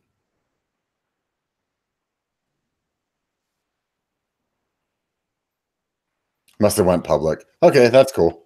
So that means everybody got a notice then. That's good. Cool. There. Yeah. Mental note, next time, don't give it to everybody. Cool. That's all. Sorry for fucking throwing a kink in that. I just wanted to know what happened. All right. I think Rob had another controversial topic. He said he talked about one to bring up. You had some other question. What was that? What did I say? I think you said you had a couple of them. We got off on the YouTube sponsorship thing, and then I think you said you had a few more. I think you said. Fuck, I don't know. It was probably it was probably a really great idea at the time, but now I don't know anymore. Let's see what we got going on here. So, where's the chat? Where I lost the chat. There we go. Over here. Steve Y showed up in the house. What's up, Steve Y? All right. By the way, if you guys are wondering what the heck I'm doing, I keep switching different cameras because it's getting inconvenient to organize my office with like a laptop kicking around. So I finally just threw it up on my desktop, but I'm raising my standing desk so that way I can actually like look over and see you guys without having to hunch over and stuff. Oh, I thought you were masturbating because it really looked like it. It did look bad, Joe. Nope. Sorry, guys. I have to set up a different Patreon account for that. Hello, Rocco. Hello. Did you wake up from your nap? I took my dog to the park today, and so he like, since he's a working breed, he's like completely exhausted for 3 hours. And then after his nap, he's good to go again. Hello. Sounds like my lab. Shady said, Rob is reading my mind. Anyways, so here we are. What do you guys think? What do you guys think about the biker bar format? Is there anything that I should change? Joe, tell me from a viewership standpoint, like you're watching it as a subscriber than a creator. I definitely like it, just because it is something that's missing in the YouTube sphere right now. You know, we kind of tried it with Off Camber, and then it kind of between everyone going off in different directions with their channel, and then just kind of trying to agree on like what the format would look like, where it'd go. That kind of got sidelined, and I enjoy it. I definitely enjoy bringing conversations from industry people. I'll be perfectly honest. There's some shows that I don't tune into just because I don't know the brand. Yeah. So I would almost say that like there's an opportunity for marketing where like you can kind of maybe make like a little quick 30-second promo that you put on Instagram of like, here's who's going to be on my show. Here's what they make. Here's the person that I'm going to be interviewing. That way it kind of sets it up in my head of, okay, you know, I really wasn't interested in this before, but now I want to check it out because either the person is interesting, the product is interesting, or... Yeah, I've been thinking I need to pre-market it better. Like one of the main reasons that I don't tell people who's on every week is because through my experience so far, I never know when those people are going to cancel. So like I would hate to like kind of poop on a brand. Let's just say the brand was Santa Cruz and they were going to be on Sunday. And I rile everybody up about being on Sunday. And then because who I'm dealing with is like just their like marketing guy that said yes, or you know what I mean? And then Sunday comes and it's not them. Like that's where I like struggle with that. The other thing that I really struggle with too is like I want to keep the conversation between me and who's on the line like just fluid with me and them, but I struggle with like not being able to relate with the audience as much. How so? What do you mean? Like I feel like, you know, like people are asking questions or people are like throwing up super chats or like mostly like not the super chats as much because I feel like I've kind of like dealt with like I let people know that those aren't going to necessarily be acknowledged. But there's like later, I always roll through the comments after I'm off, and it's like, man, there were some really good questions I just missed, you know. And I don't want it to like I don't want the conversation to like be steered by the people, so to speak. But on the other hand, I do want to give the people the information that they're asking for. I think that you should work in segments in the show where like you go, all right, and we're going to turn to the audience for the next 5 minutes and take some questions. And so I think that will help bring balance to it because, you know, when we were doing Off Camber, I think that was like, as much as people really liked it, they were kind of, not everyone appreciated not getting responses because we would have a really good, you know, brain trust there and people would want to ask questions about stuff. So it kind of turned people off to that. So I would say that, you know, you have that person on for an hour. Every like 15 minutes, take a every 10 minutes, take a 5-minute break.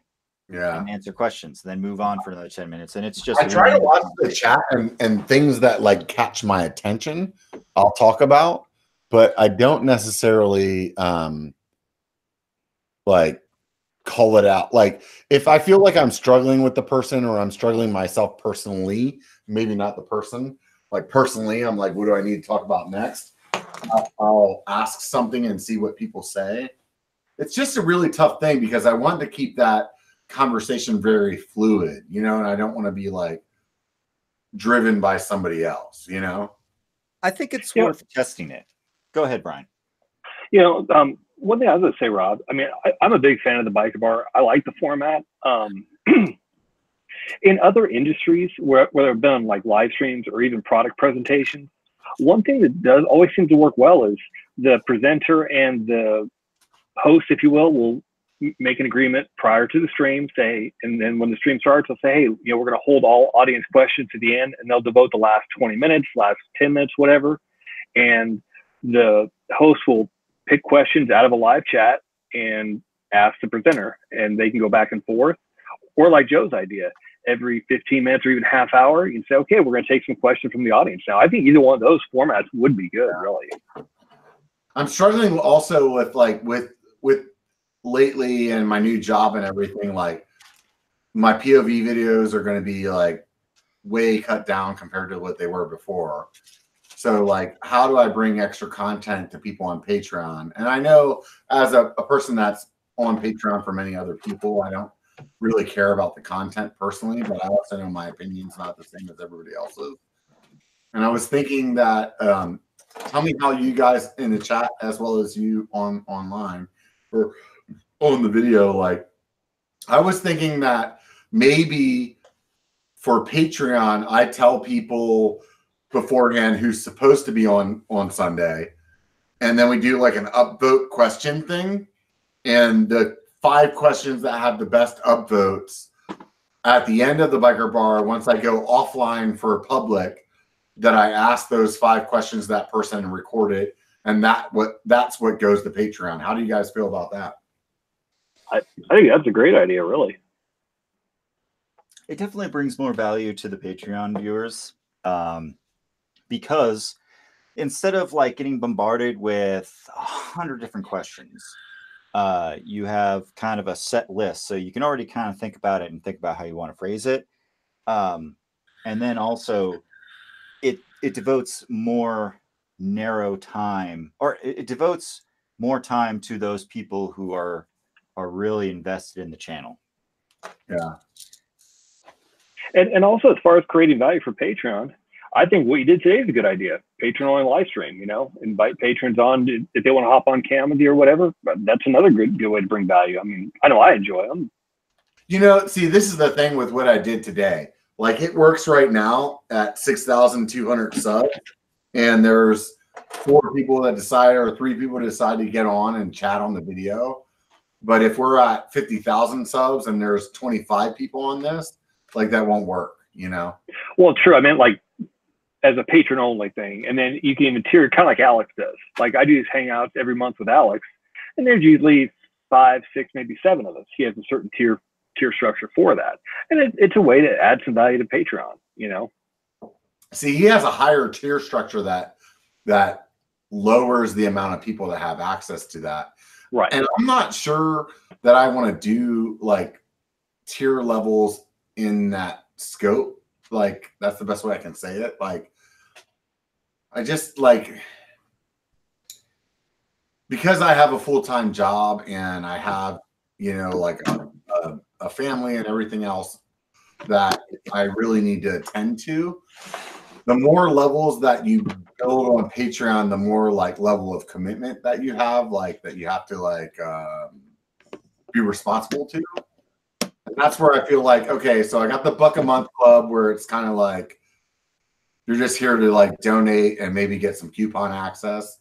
But like, how do I build up the happy hour crew, but not make it like where it's like too much work that I can actually do.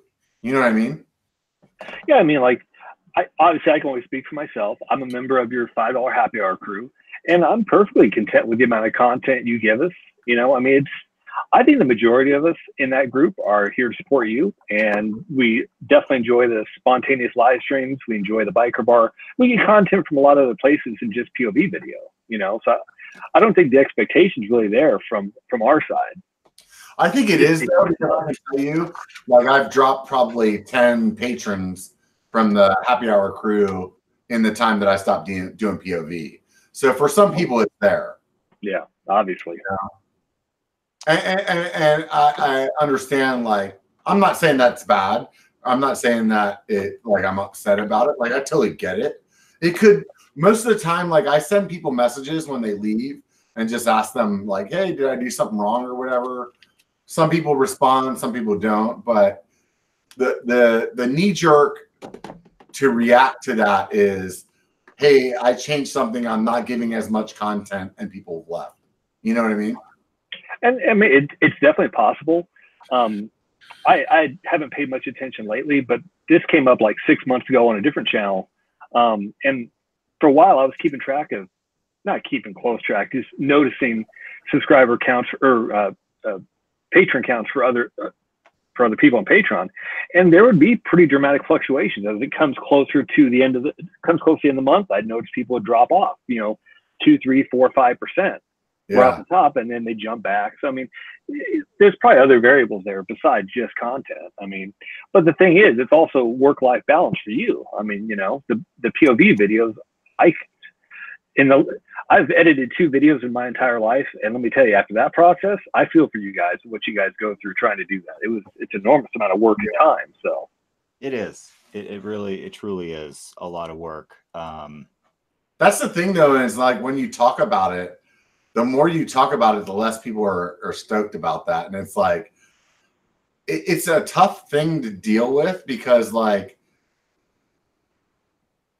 how do I say this without like coming off weird? Like people understand that you have a full-time job and that you have a life outside of it, but they expect that content. And whenever you tell them how you're busy or you got things going in your life, there's a certain group of those people that are like, they're not understanding, but like for whatever reason, like they don't place you into that spot because they're like, oh, you got a free helmet or you got a free set of wheels, or so you should be doing this, I mean, to me, it comes down to that old saying, you can't please everybody. Yeah. I think in your case, Rob, you definitely have a loyal group of supporters who are going to be there with you, regardless if you do 2 POV videos a month, 1 or 5. It's a lot more the person. I mean, I can say for myself, a lot of the content providers or a lot of the content creators I do support on Patreon, it's got to just genuinely like them as a person. And yeah, it's great to have all the content. If they can't do it, whatever, or they're too busy to do that many videos. I mean, I'm an understanding person as far as that goes. I totally get it. Yeah, I think my skew at like there's a certain point where my bias, like there's a certain point where I can like make myself quote unquote feel like a regular subscriber, and then there's a certain point where my bias, because I'm a creator, comes in. And as a quote unquote regular subscriber, I actually give money to Patreon for people that I don't even watch their channels at all. I just like them as a person, like what you said.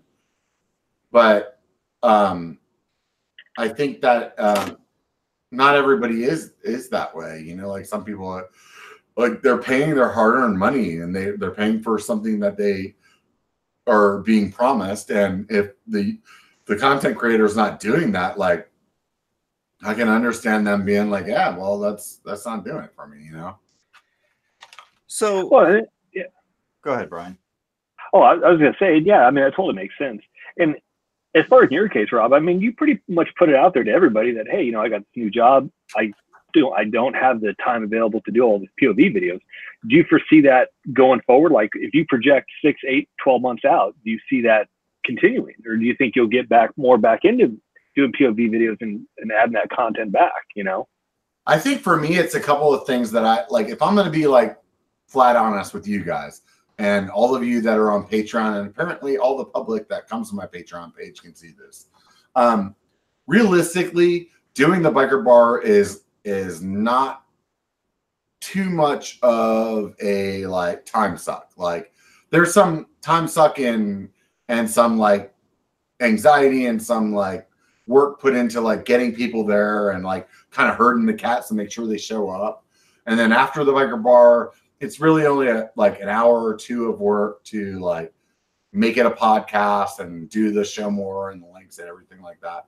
So that's like low hanging fruit. Like I can keep doing that, no problem.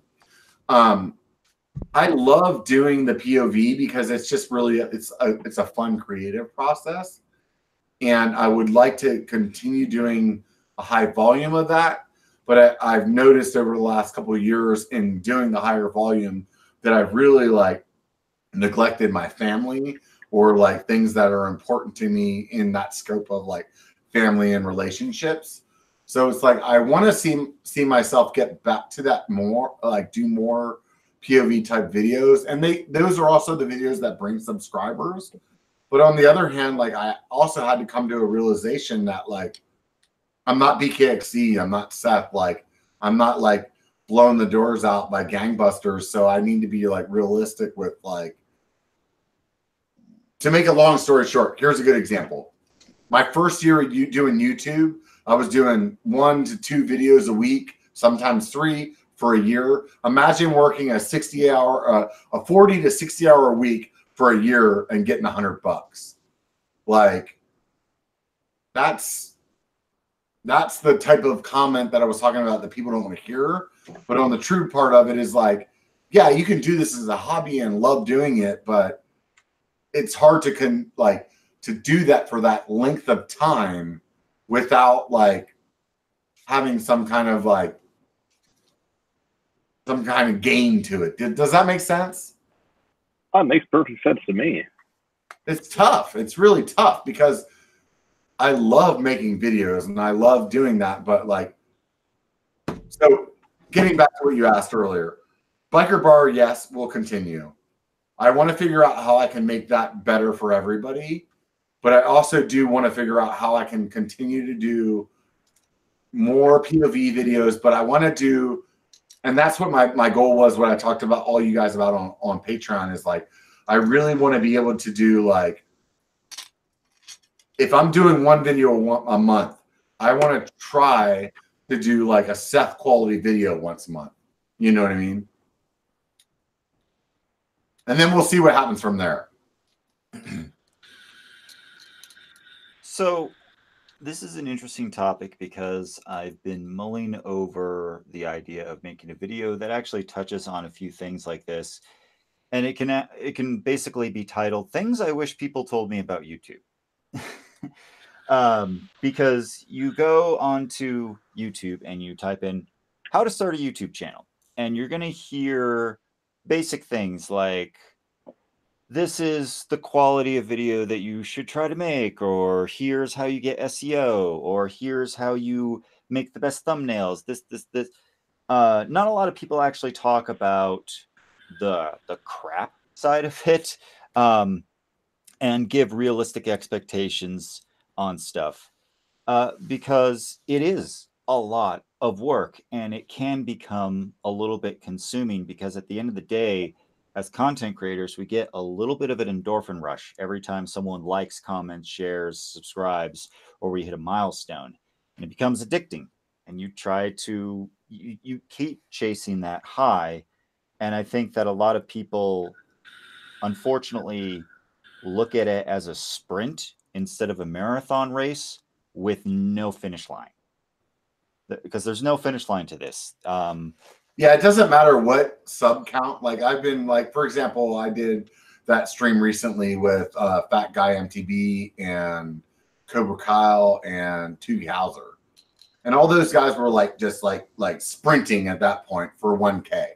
Yeah. And I remember being in that spot and being like so blinded by everything else in my life that I felt like that was like what meant the most.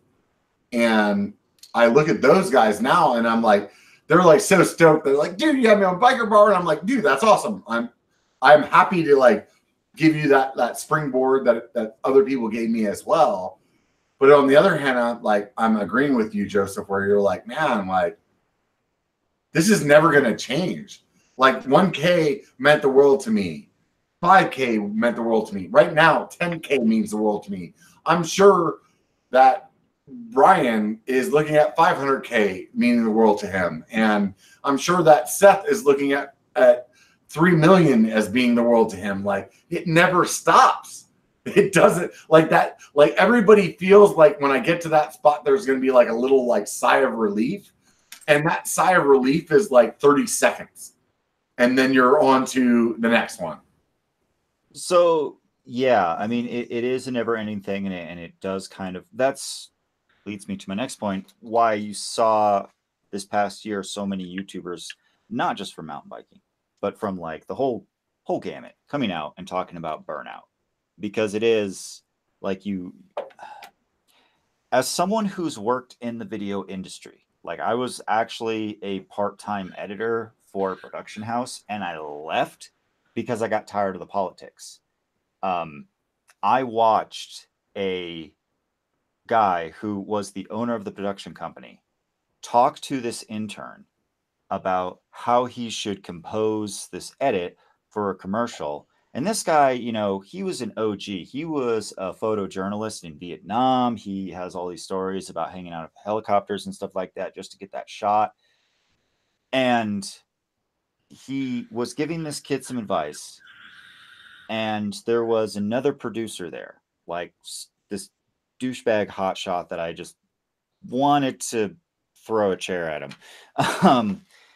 As soon as the owner left, this guy turns around and goes, he doesn't know what he's talking about. This is how you need to edit it. And everyone was always grappling to get the next gig that was going to propel their career. I want to become a director. I want to become this and that. It becomes so toxic, unfortunately.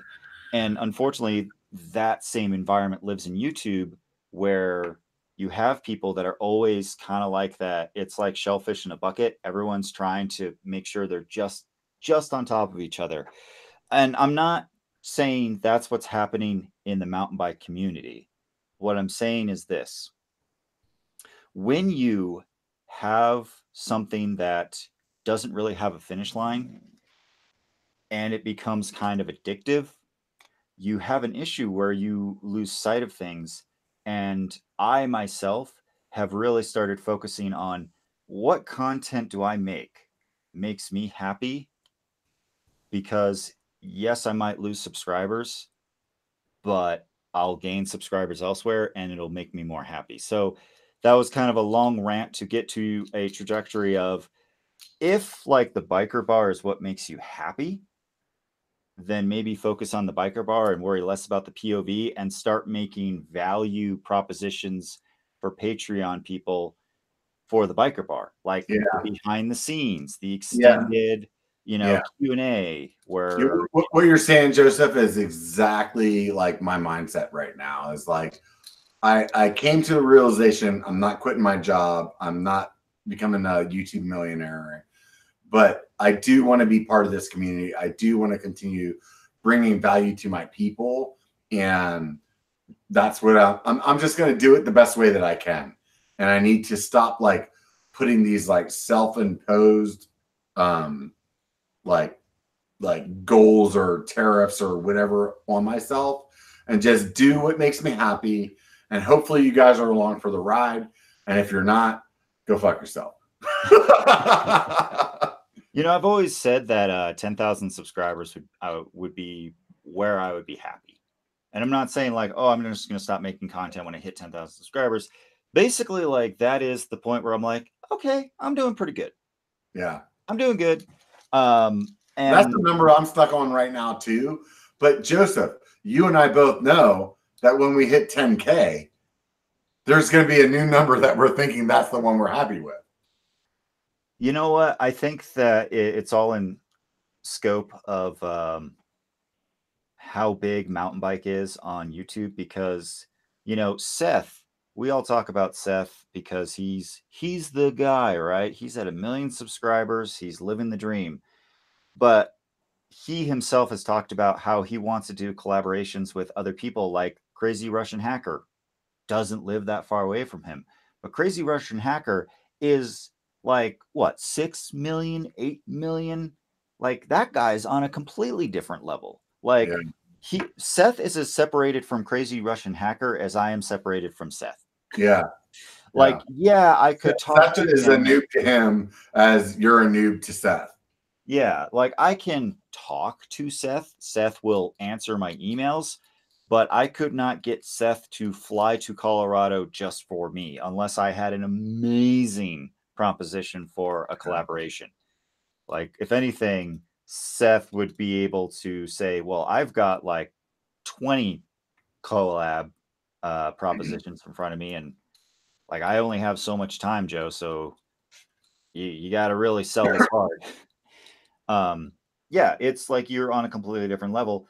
And that's why I said 10,000 subscribers would be where I was happy, because it's enough that in the scale of YouTube mountain biking, it's enough that like when I actually do want to do a fun collaboration, people are going to answer my emails. Yeah. But it's not so big that like I'm constantly on the crunch to make everything a home run. Yeah. Because I started my channel for fun. I strapped a bunch of cameras to a bike that I was building up, and amazingly enough, people watched it and commented on it. And it wasn't even a mountain bike; it was a gravel bike. So I want to know, out of the 9 people that are watching this shit, why aren't you guys on the Hangouts? Come on, you bitches! Maybe they're worried that all we're going to do is sit and talk about YouTube, right? Because this is a YouTube channel and all. I think that mountain biking YouTubers are like the very few people that when they get on a live stream, they'll actually talk about YouTube. Right. Everyone else, like you watch tech people, you watch literally any type of genre, and like it's all about the suspension of disbelief. Like they don't want to remind people that they're just watching people on YouTube. Yeah. So, which brings me back to, I kind of want to circle back on a topic that we moved away from, which is sponsorships and YouTube. Yeah. And, you know, someone brought it up in the chat that they might not actually watch someone for the Hey, Joe, do me a favor. I'm going to take a leak and grab something. I'll be right back. Okay. All right, cool. Okay, I guess this is mine now. But, Brian, what genres of YouTube do you watch outside of mountain biking? Technology, Apple products, some PC networking, some of the van life stuff. Kind of like, that's pretty much the extent of it for me. So it's either travel, adventure, van life type category, mountain biking, or technology. Those are my probably 3 groups. Okay, that's a great selection. So how many channels do you watch that overlap on each other as far as topics? Oh, tons. Yeah. So like tech, for example, whenever a new phone comes out, there's like what, 5 channels that will all pop up with the same notification. Do you find yourself gravitating towards one channel over the rest? Yeah, definitely do. So if I could lead you to the question, is it because you identify with that person more? With technology, it is. I typically, when it comes to technology, especially phones, a good example. It's not so much the person I gravitate to; it's either their content or their format. It's probably a better way to put it. Mm-hmm. So that's a great example. I mean, I personally feel that there is a little bit of an oversaturation of POV on YouTube, but that's also because I look at some people and I go, please don't do POV. Literally do anything else mountain bike related, but no POV. I kind of put myself in that same category. I stopped doing POV as like my main bread and butter because I can't send like Jordan Boostmaster, and I'm not a speed demon like Alex Chamberlain. I'm a computer geek and I'm a camera geek. I work better behind the camera than on the bike. So for me, I kind of realized that I need to embrace the fact that, pun intended, I'm an average Joe that is a geek, and I cater to that audience where I do stupid little jokes in my videos that I laugh at, but like maybe 5 other people will. And then I talk about it from my point of view. And sure, will I not get as many hits because I don't have as much of a reputation as being a speed demon? Sure, but those people aren't watching my videos because I'm a speed demon. They're watching my videos because they're the same type of rider that I am. And they want to know, like, hey, would I like that bike as someone who's just kind of an average run-of-the-mill rider? Like the Gorilla Gravity, I was terrified of that bike. I thought it was the worst handling bike I've ever ridden in my life. Other people, like, they love it because it's the exact type of bike that they're looking for. And that doesn't make it a bad bike. It means that I'm a bad person to watch a review on. You should take it into consideration if you think that I'm kind of the same person as you as far as riding ability, but it shouldn't be the holy grail. You should go and watch like 2 other people cover the same bike at least, and then go ride it yourself. Yeah, I mean, I definitely agree with that completely. That's actually a very good point you brought up about when it comes to like bike reviews. That's a very good point. Is you as a consumer, you want to take in consideration, does this person represent your level of riding, your style of riding, everything else? You know, Yeah. and as far as what you were saying, Joe, about your POV footage, you know, it's not always about being a speed demon or a super sender, because there's also the factor of how relatable are you. You know, that's the other thing. Definitely. And I think that's kind of why I played around with the vlog format, where like the writing actually took a back seat to the video. It was literally just the interactions on the trail. So it was interesting. I found myself surprised when I made a video. What was that? What did I call this? What did I call that stupid video that I really played with it? There's no point. That's right. It was a video titled There's No Point, because there literally was no point to that video. I was just like, I'm just going to make a video and I'm just going to throw this together and see what happens. And that was at the time my most popular video that really wasn't about riding. It was about everything, like trying to get out on the trail, getting new stuff. And I think that people, it kind of resonated. Robert, I think you said that as well. Like it resonated because everyone's gotten off work, gotten a new box, wanted to take it out on the trail. You've got like 15 minutes of light, but you'll be damned if you miss the opportunity to play with that thing. And then everything goes wrong. And we have a I new totally person. agree. Steve Y. Play with that thing. Steve Y up in the house? Maybe. A little bit. He's there. He's trying to get some signal here. The crunching is real. Yeah, and John, I think that you bring up a good point. My thing about POV is this: if you really want to be interesting and stand out, you gotta take the camera off your chest every now and then. So like, I've had so many people ask me like, "What's the best camera to buy?" And I always say, you probably already have it. It's your cell phone, because a cell phone and a rubber band, and literally a rubber banded trees, as a tripod is all you need. That's Steve. Right. Steve's internet sucks. Yeah, you need more internet. Hey Joe, as far as the POV stuff, that's a good point you brought up. In fact, I was just now thinking about what channels do I really watch for POV, just for myself, and I watch the ones with personalities that I click with, or that feel I'm on a similar level to riding wise or similar style. That's kind of an interesting point you brought up. I don't think I watch anybody for POV anymore.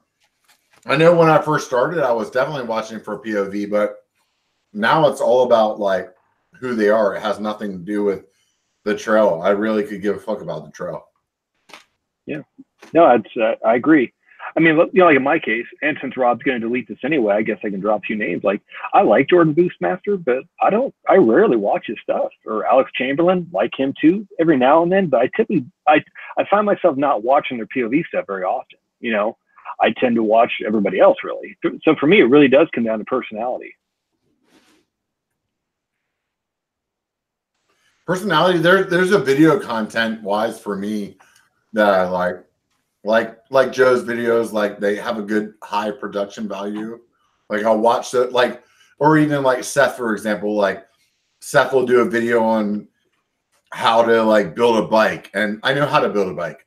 I didn't really give a fuck about what he says. I'm not watching it because I'm trying to learn something. I just like the content, you know. Yeah, I mean, I definitely agree with you there. I mean, I do watch all Seth's videos, and it's for the same reason. I like his personality, and his production quality is just dialed. You know, just you can't argue with it. You know, it's very entertaining. Yeah, even if he's saying something I don't agree with, I'm still gonna watch it just because I like the content. Yeah, same here. Absolutely. Steve, you there? I think he's off because I had a bunch of background noise over here with the dog barking and what have you. Okay. What's up, Steve? Why? So, since we're on a biker bar live stream, not necessarily biker bar, but a biker live stream, I had to go crack a cold one. Oh, there you go. Hella hoppy, Altamont. So, starting the weekend off right, I suppose. There you go. So I brought this plate of food out that I was going to eat, and Rudy thought that he was going to get some of it. No. yeah. You know, it's funny. My dog just busted in and started throwing an ultimate temper tantrum, and then I looked down, and it's 5:30, which is exactly his dinner time. Yeah, that's weird. My dog does the same thing. That's what mine's doing right now. So what's up, Steve? Why? How you doing, brother? Good, man. How you guys? Living the dream. Yeah. Yeah, just We're getting a shit ton of rain around here, dude. Have you been riding at all? well, I went riding Wednesday. Wednesday was kind of the last day for me. It rained over here Thursday, Friday. Was gonna go out today. Went out almost got out. Let's just put it that way. Almost got out. I got out to the car, got dressed. And by the time I was getting ready to start up the truck, it was like you could see the car. I'm just going back in the house and put up some pegboard. Was working on this little project. I don't know if you can see this here. Yeah, a little pegboard right back there. Oh, nice. So been in trying to get this garage cleaned up. It's kind of been a mess ever since we moved in 5 years ago. I told somebody, or what the fuck am I trying to say? I actually completely forgot what the fuck I was trying to say. What the fuck was I trying to say? Nah, never mind. Keep talking. So speaking of, So what was the topic that we were talking about? My bad. Go ahead, Joseph. Well, I was going to say, speaking of pegboard, if you guys have been following my channel, you know that I've kind of set up this what the fuck background, which is basically an IKEA shelf with a $10 black sheet draped over it, so that way I have a background. And essentially, the biggest problem that I have with it is it looks hideous, and it doesn't really serve a purpose other than covering up the guest mattress. Because while I call this the office, it's really the guest bedroom, and my girlfriend is very clear on the fact that when friends or family need a place to stay, everything that I'm working on leaves this room and the bed comes down. So I am currently working on an idea where I'm going to build a bed frame that the bottom of it is actually covered with pegboard and has kind of a fold out workbench. So that way it covers the mattress when it's against the wall. I have this pegboard with a bunch of tools and stuff and my logo on it. And then when the in-laws show up, I screw some feet onto it, fold down the workbench, lay down the whole bed, and then now it's a guest bed. So hopefully, good idea, Joe. Yeah, hopefully I'll be able to get that project done. I was going to try to do it this weekend, but this weekend is just getting the office organized. And then also write some scripts and get some filming done, because I want to get the GT video out for the review. And then I have some other video ideas. And that's all I have to say about that. Hey, Joe, I hate to be the guy who asks you if you've made a video about this without first searching your channel, but I'll do it anyway. Have you made a video about, say, different hardware and software that you use for, not necessarily for POV, but like for live streaming, like your microphone, your DAC, or whatever you use. Have you ever done a video like that? No, and you know what's funny? The #1 request is coming from other content creators, because I am more or less the official, unofficial help desk for all YouTubers. Brian has called me directly. Paul the Punter has called me directly. Paul the Punter actually called me directly when he was working for Pink Bike, and he was interviewing some dude that I probably should know the name of, but I'm terrible about mountain bike sport, you know, trivia. And so I was troubleshooting a live Pink Bike video with Paul the Punter. And like, I'm telling him like, all right, you need to change your key buffer to this. You need to change your bandwidth to this. And I'll have to pull it up because it was funny, because like the live stream was crapping out and then we got it working and I'm watching it, but I'm not watching it to watch the content. I'm watching for drop frames and I'm trying to guess like what other things that we can change.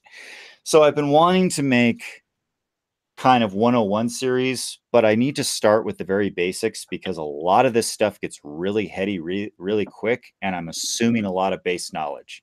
So I need to start off with, here's what shutter speed is, here's what ISO is, here's what I mean by kilobits per second, here's bit rate. But yeah, no, it's stuff that I want to do. Alex, the single track sampler, has asked me to make some camera videos because like literally everyone just kind of looks at me. Me and Lone Ranger are like two people that answer a lot of camera questions for other content creators. Lone Ranger is a professional photographer, so he has a lot of knowledge. I've just made a lot of mistakes. Well, that's saying, I mean, I can remember a year, maybe even a year and a half ago, Alex has put you on blast a few times. Like, yeah, if you have questions, you want to know something, go see Joe. And here we are a year and a half later. I still remember that, you know? Yeah. And here's the thing, like, I'll answer questions on Instagram. This is going to sound really bad, but I kind of sympathize with Seth when you ask me a question that I know for a fact you can easily Google. Like, this is such a low level question that there's already 50 videos on YouTube. But if you ask me a very direct question of, I need a camera for this scenario, this is my budget, what do you recommend? I'm gonna actually accept that message and then answer it, because that's a very well thought out, direct question. I don't like vague answers or vague questions like, what's the best POV camera? I don't know. Which one do you prefer? Because they're all pretty good. Like, which one is the best, most rugged for under $200? Okay, now we're getting specific. I can help you there.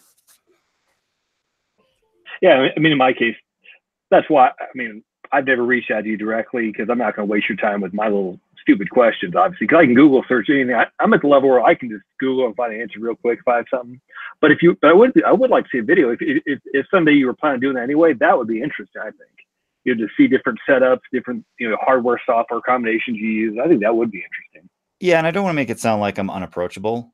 When I say like basic questions, I'm talking like really basic stuff, like the stuff that you can usually figure out just by looking at the spec sheet on the camera.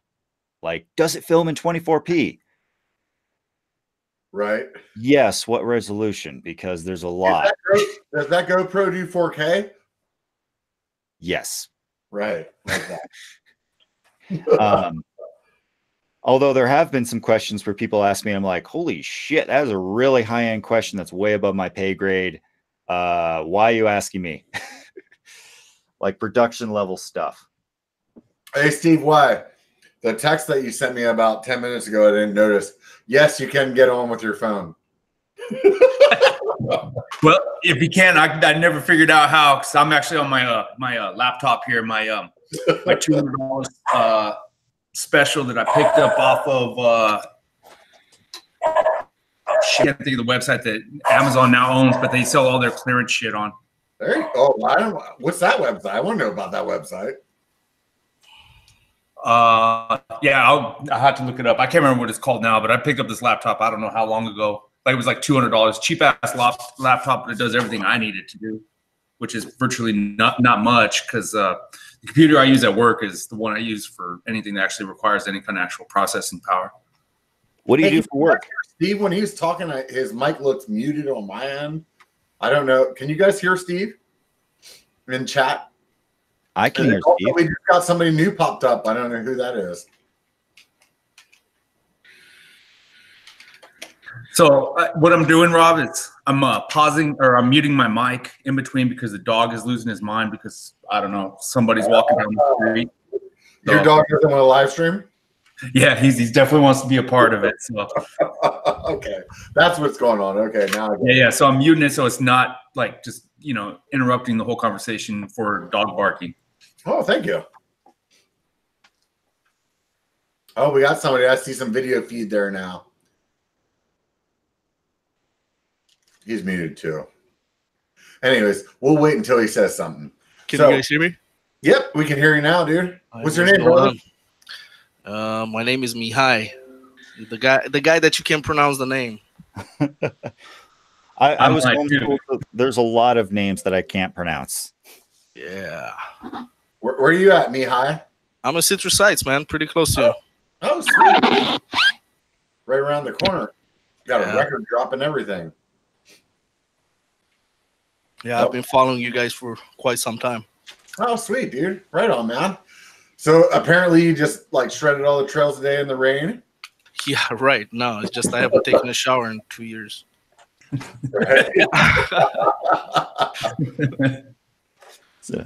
I was gonna put a hat on really quick, but I didn't know the camera would turn on automatically. So just use the filter, the Instagram filter. It'll put a hat on for you.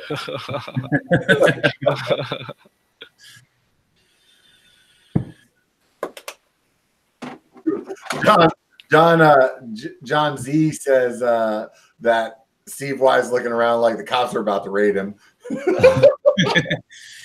I'm trying to keep the grow operation on the low. There you go. Turn off the lights. Steve, what do you do for work that you need a heavy duty workstation? So what I'm doing these days is I am a AutoCAD detailer. I do mechanical systems. So, nice. So HVAC, heavy industrial and process piping. So working those systems there. It was on the, I actually started out in the field, and in the last year or so, I've actually moved my way into the office. I don't necessarily say it's an upgrade. It's just a different facet of what I do.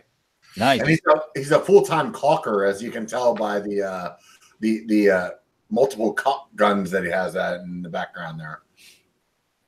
The multiple caulk guns, is that what you said?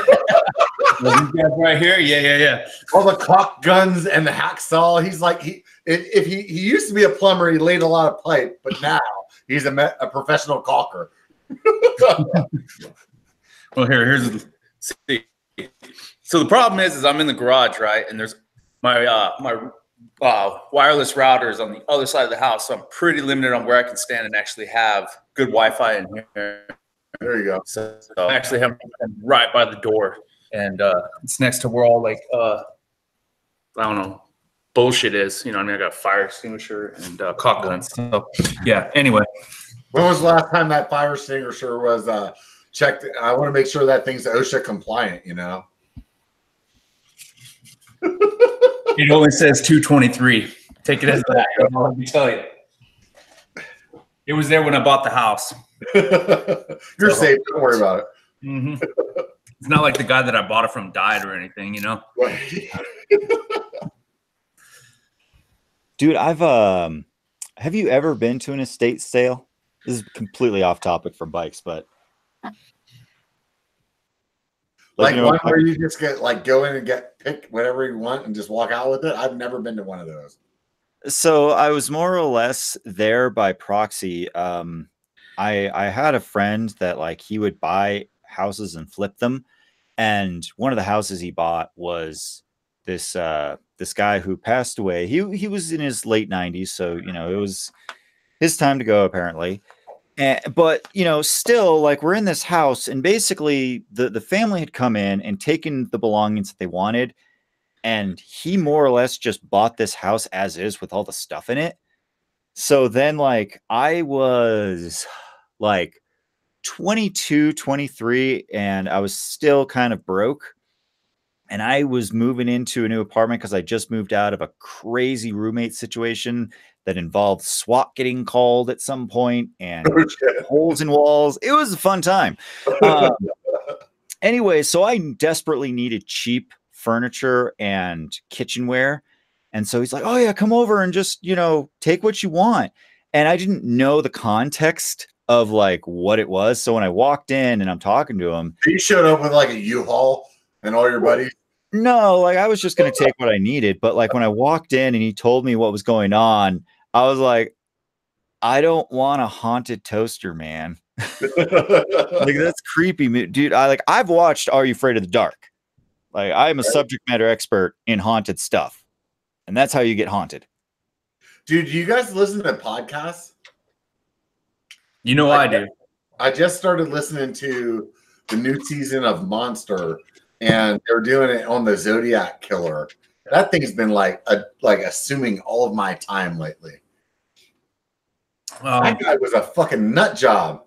And then all I do is like my brain just doesn't stop calculating. I'm like, I want to be like a full-on Zodiac like fanboy and search the internet and watch everything on YouTube and watch everything on like Netflix and Amazon. This is not a good thing for me. I need to stop listening to this kind of shit because I have enough things that take up my time. Have you well, so I'm listening to the same one. Oh, you are? Yeah, I'm listening. I think I'm like one episode behind. I think episode 8 is the one I haven't listened to yet. So I'm all the way up to 7 right now. And yeah, I mean, it's, it's our area. So it's like, it's history here, right? You know what I mean? That's the thing that's so catchy. And the thing is like, this is obviously, this is the reason that I want to do these type of live streams is like, it's just us bullshitting. And that's what it's about. That I started wondering if the Golden State Killer was actually the Zodiac guy. And that's like what he was doing on the side. Because it's like around the same time and he's around the same area and he's obviously a fucking psychopath. Like, am I the only one who comes with that theory? So this is where I think the variance on that is that probably keeps that from happening is that the Zodiac Killer wanted to be known for his crime and the Golden State Killer was trying to stay on the sex. The Golden State Killer wanted to have some sex. That's the big difference. Mm. So that's where I'm wondering is that what he did on it to like cover his sex side? And then whenever he was like just wanting to fuck with people and getting noticed, that's whenever he did the other shit. You never know, man. I don't know. I think he was, as they call it, as the kids call it this day, a clout chaser. So whereas Golden State Killer, not so much. Yeah, apparently not so much, right? Well, you would have think, who knows, man? It's really fascinating to like listen to that shit and like I can understand like listening to that podcast. I can understand how people like get full on into like following a serial killer's like story. Hey, absolutely. You popped on. You haven't asked any questions or anything, dude. What do you got to say, brother? I'm just listening to you guys, dude. This is more out of my realm for me. I'm amazed that I'm actually here. Because I don't usually join these things, but since I'm on your Patreon, I said I should come on and say hi. I enjoy all your guys' content. I love mountain biking. I don't do it as much as I should, but with kids and work, it's difficult. Dude, just the other day to C-Lock, I sent him a text message and I was like, dude, I don't even know if I can call myself a biker right now because it's been so much rain and so much like honeydew list shit that I haven't been riding bikes at all. And I'm supposed to go down to Texas. That's a little sneak peek for those of you guys that aren't in the know. And I'm hopefully going to be able to ride with no front brakes while I'm down there. And I was like, feeling a little anxiety because I was like, shit, dude, I hope he doesn't want to go somewhere where we need to climb because as it is right now, I'm fucked. And he's like, oh, they just opened up this new this new lift access place in Texas, and I'm like, I'm in. It's awesome. Yeah, with this weather and everything, I haven't ridden since. Well, I rode like 2 weeks ago. I work in Folsom, you know where that's at. So I can actually go at lunch and do the off-road trails around the lake. So we did a 12-mile ride, and I do that all the time during summer, and this is the first time I actually started cramping up. And I was like, last time I cramped up was in Tahoe, and that made sense because I'm a bigger guy. I also drank too much, no water and stuff like that, so it just makes sense, But doing it, drinking too much and riding bikes. So this is a perfect fit.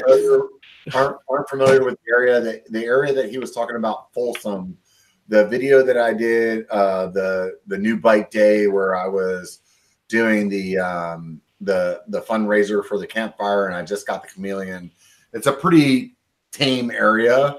So if that's the area that you're riding, normally you're like doing that just for exercise, or you're doing that for like showing your kids how to ride, or just to get out of the house. And then Tahoe, what he's talking about is like you're at elevation. You're probably starting at like 5,000, 6,000, 7,000 feet elevation, climbing to 10,000 feet elevation, and getting some real crazy chunks. So just to fill you guys in that don't know the area geographically.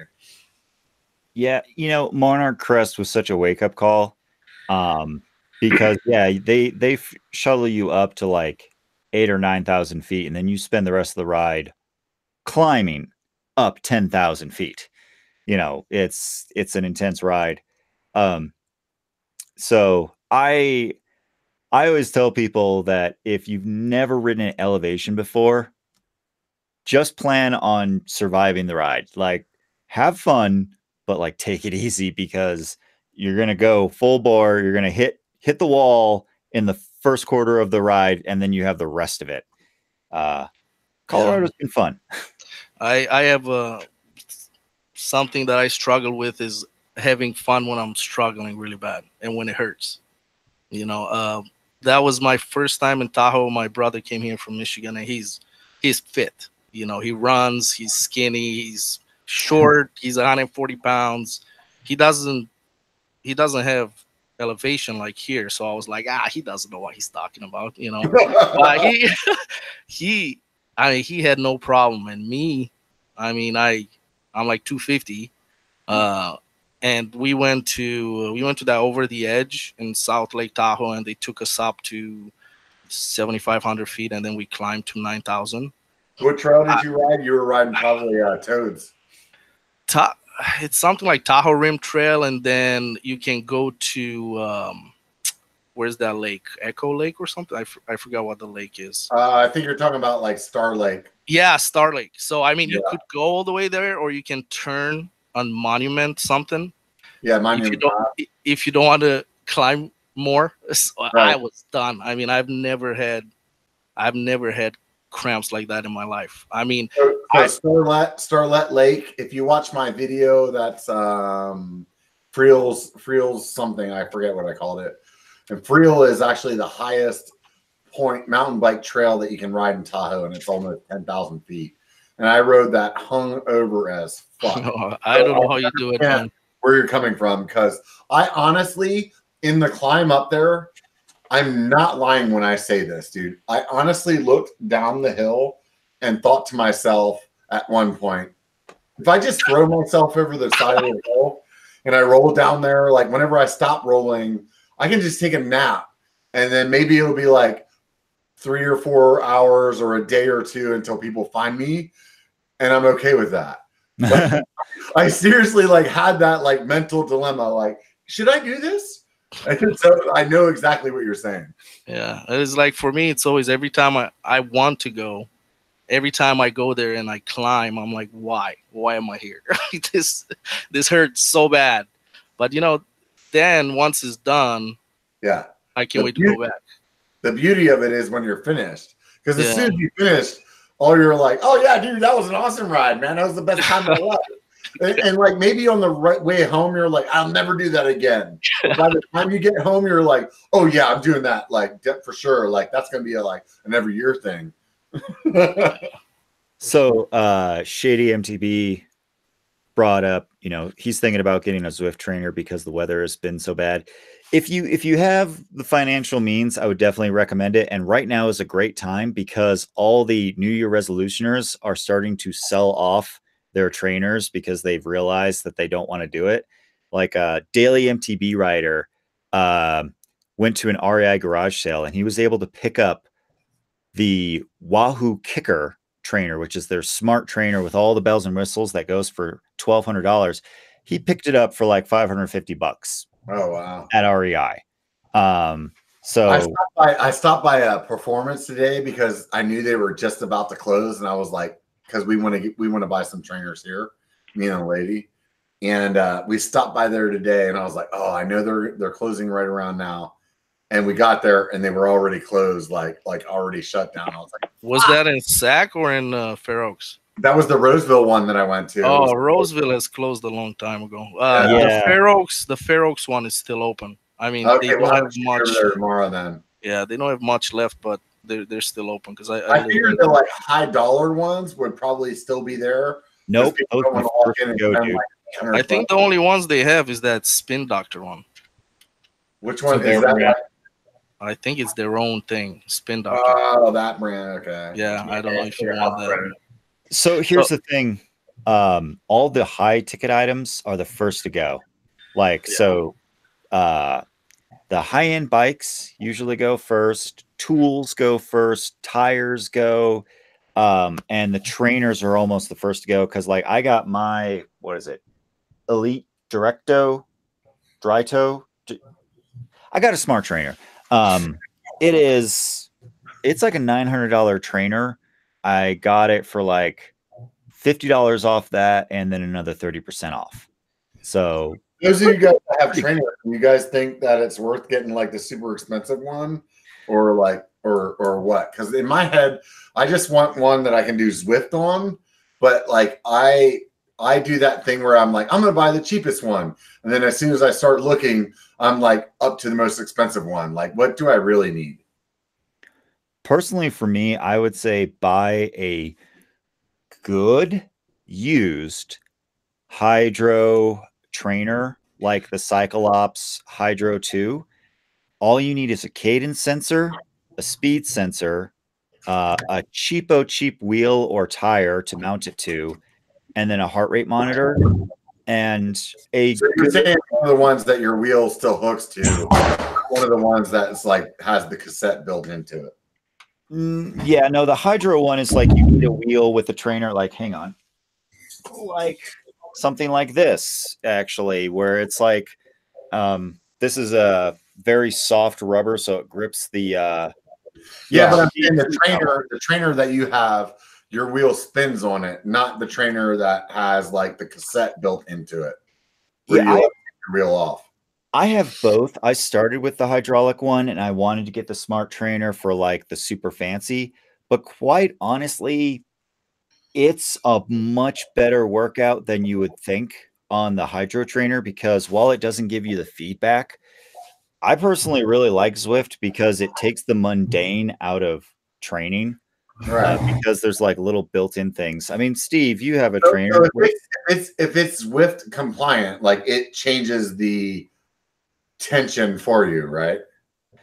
The smart trainers you do. So this is the one I'm running right here. It's the I think it's the Kinetic Road Machine. Yeah, I looked at that one.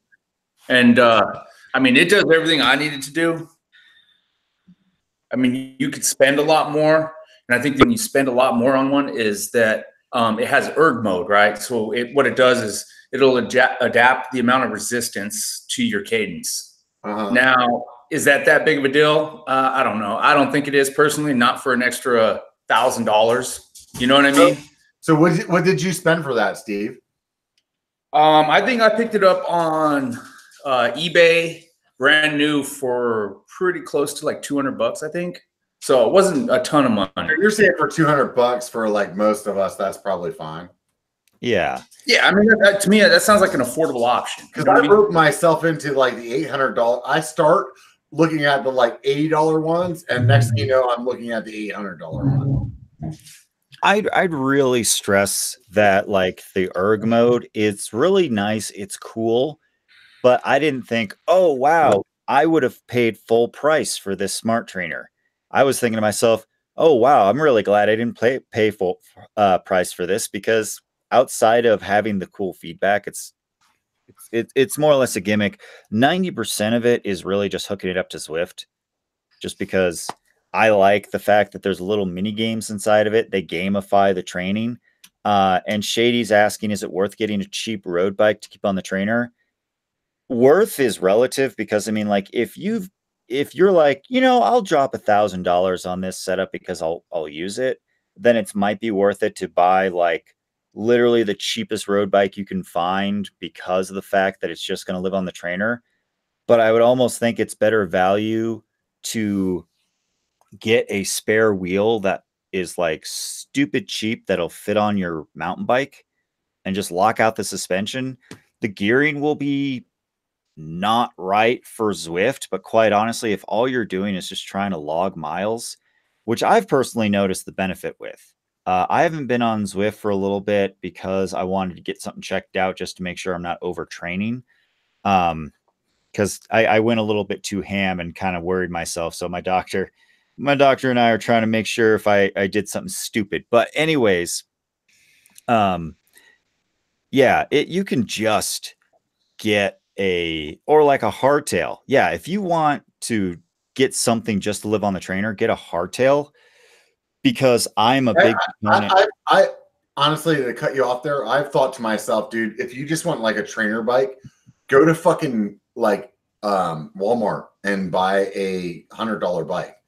Like honestly, your shifting's not going to get fucked up. You're not bouncing it off on anything. Like get a cheap quote unquote road bike, or even a single speed at Walmart, and then put it on the trainer, right? I would suggest. Oh, my bad there. I would suggest against the single speed, just for the fact that you're going to need gears to actually hit your wattage goals. Now, I don't. Yeah. I use road. Get like get $100 or $120 road bike at Walmart, and then just leave that on there. I personally use. I have like a $200 Fuji that I got at Performance. It was actually my first introduction bike to mountain biking, and that's what lives on my trainer now. It hasn't seen the road or dirt, and probably in the last 2 years. So, yeah. Even if you have a mountain bike, you could take like a wheel that you've totally burned out, and a cassette that's probably fucking shitty for riding bikes, and put that on there, and then be able to like use that for your like your trainer wheel. I would actually not recommend that. Here's why. When you're riding on the trail, and Robert, this is directly for you. When you're riding on the trail, it's easy to ignore the clicks, the dings, the bumps, the bad shifting, because you're having fun. When you're sitting there on the trainer, you notice every last little nuance of your bike, and it will drive you insane. I see what you're saying. Because like all you can think about is what's happening underneath you, because there's no sound happening around you outside of the trainer. So like I was sitting on my road bike, and I heard click, click, click, click, click, click, and it drove me insane. I can relate with that. So I wouldn't, like, I bought a inexpensive rim from Performance Bike because they're going out of business. It cost me like $20. But like I would say, like, get good but inexpensive stuff for the trainer. Because if you're just starting out, it's one of those things where you might decide it's absolutely infuriating to sit on the trainer. You don't like Zwift. You think it's dumb. You don't want to sit there and just watch YouTube videos because you want to actually be riding. I always recommend people buying a used trainer, trying it with the bike that they have, if they can put it on. Like if you have a through axle bike, see if it will take it. Because unfortunately, the one gotcha with the hydro ones is that it basically clamps onto your quick release axle. Uh-huh. So if you have a nice through axle bike, that ain't going to work. At best, you're going to gnar up everything. So you do need something with quick release. That is why some people decide just to go with the erg ones, the direct cassettes, because then the bike itself bolts to the trainer. But it depends on what bikes you have and what your budget is. Right on. Sweet. Hey man, I'm gonna cut this off to those of you that are watching this on the real world.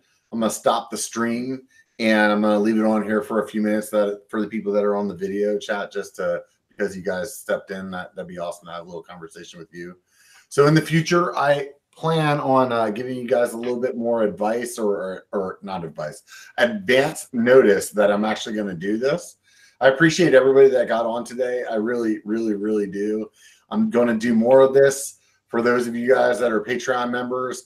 In the future, this is probably going to bump up to like either just Patreon people or maybe just the happy hour crew, because I think that at the end of the day, I want to bring more content for those people, and I feel bad about not doing all the POV.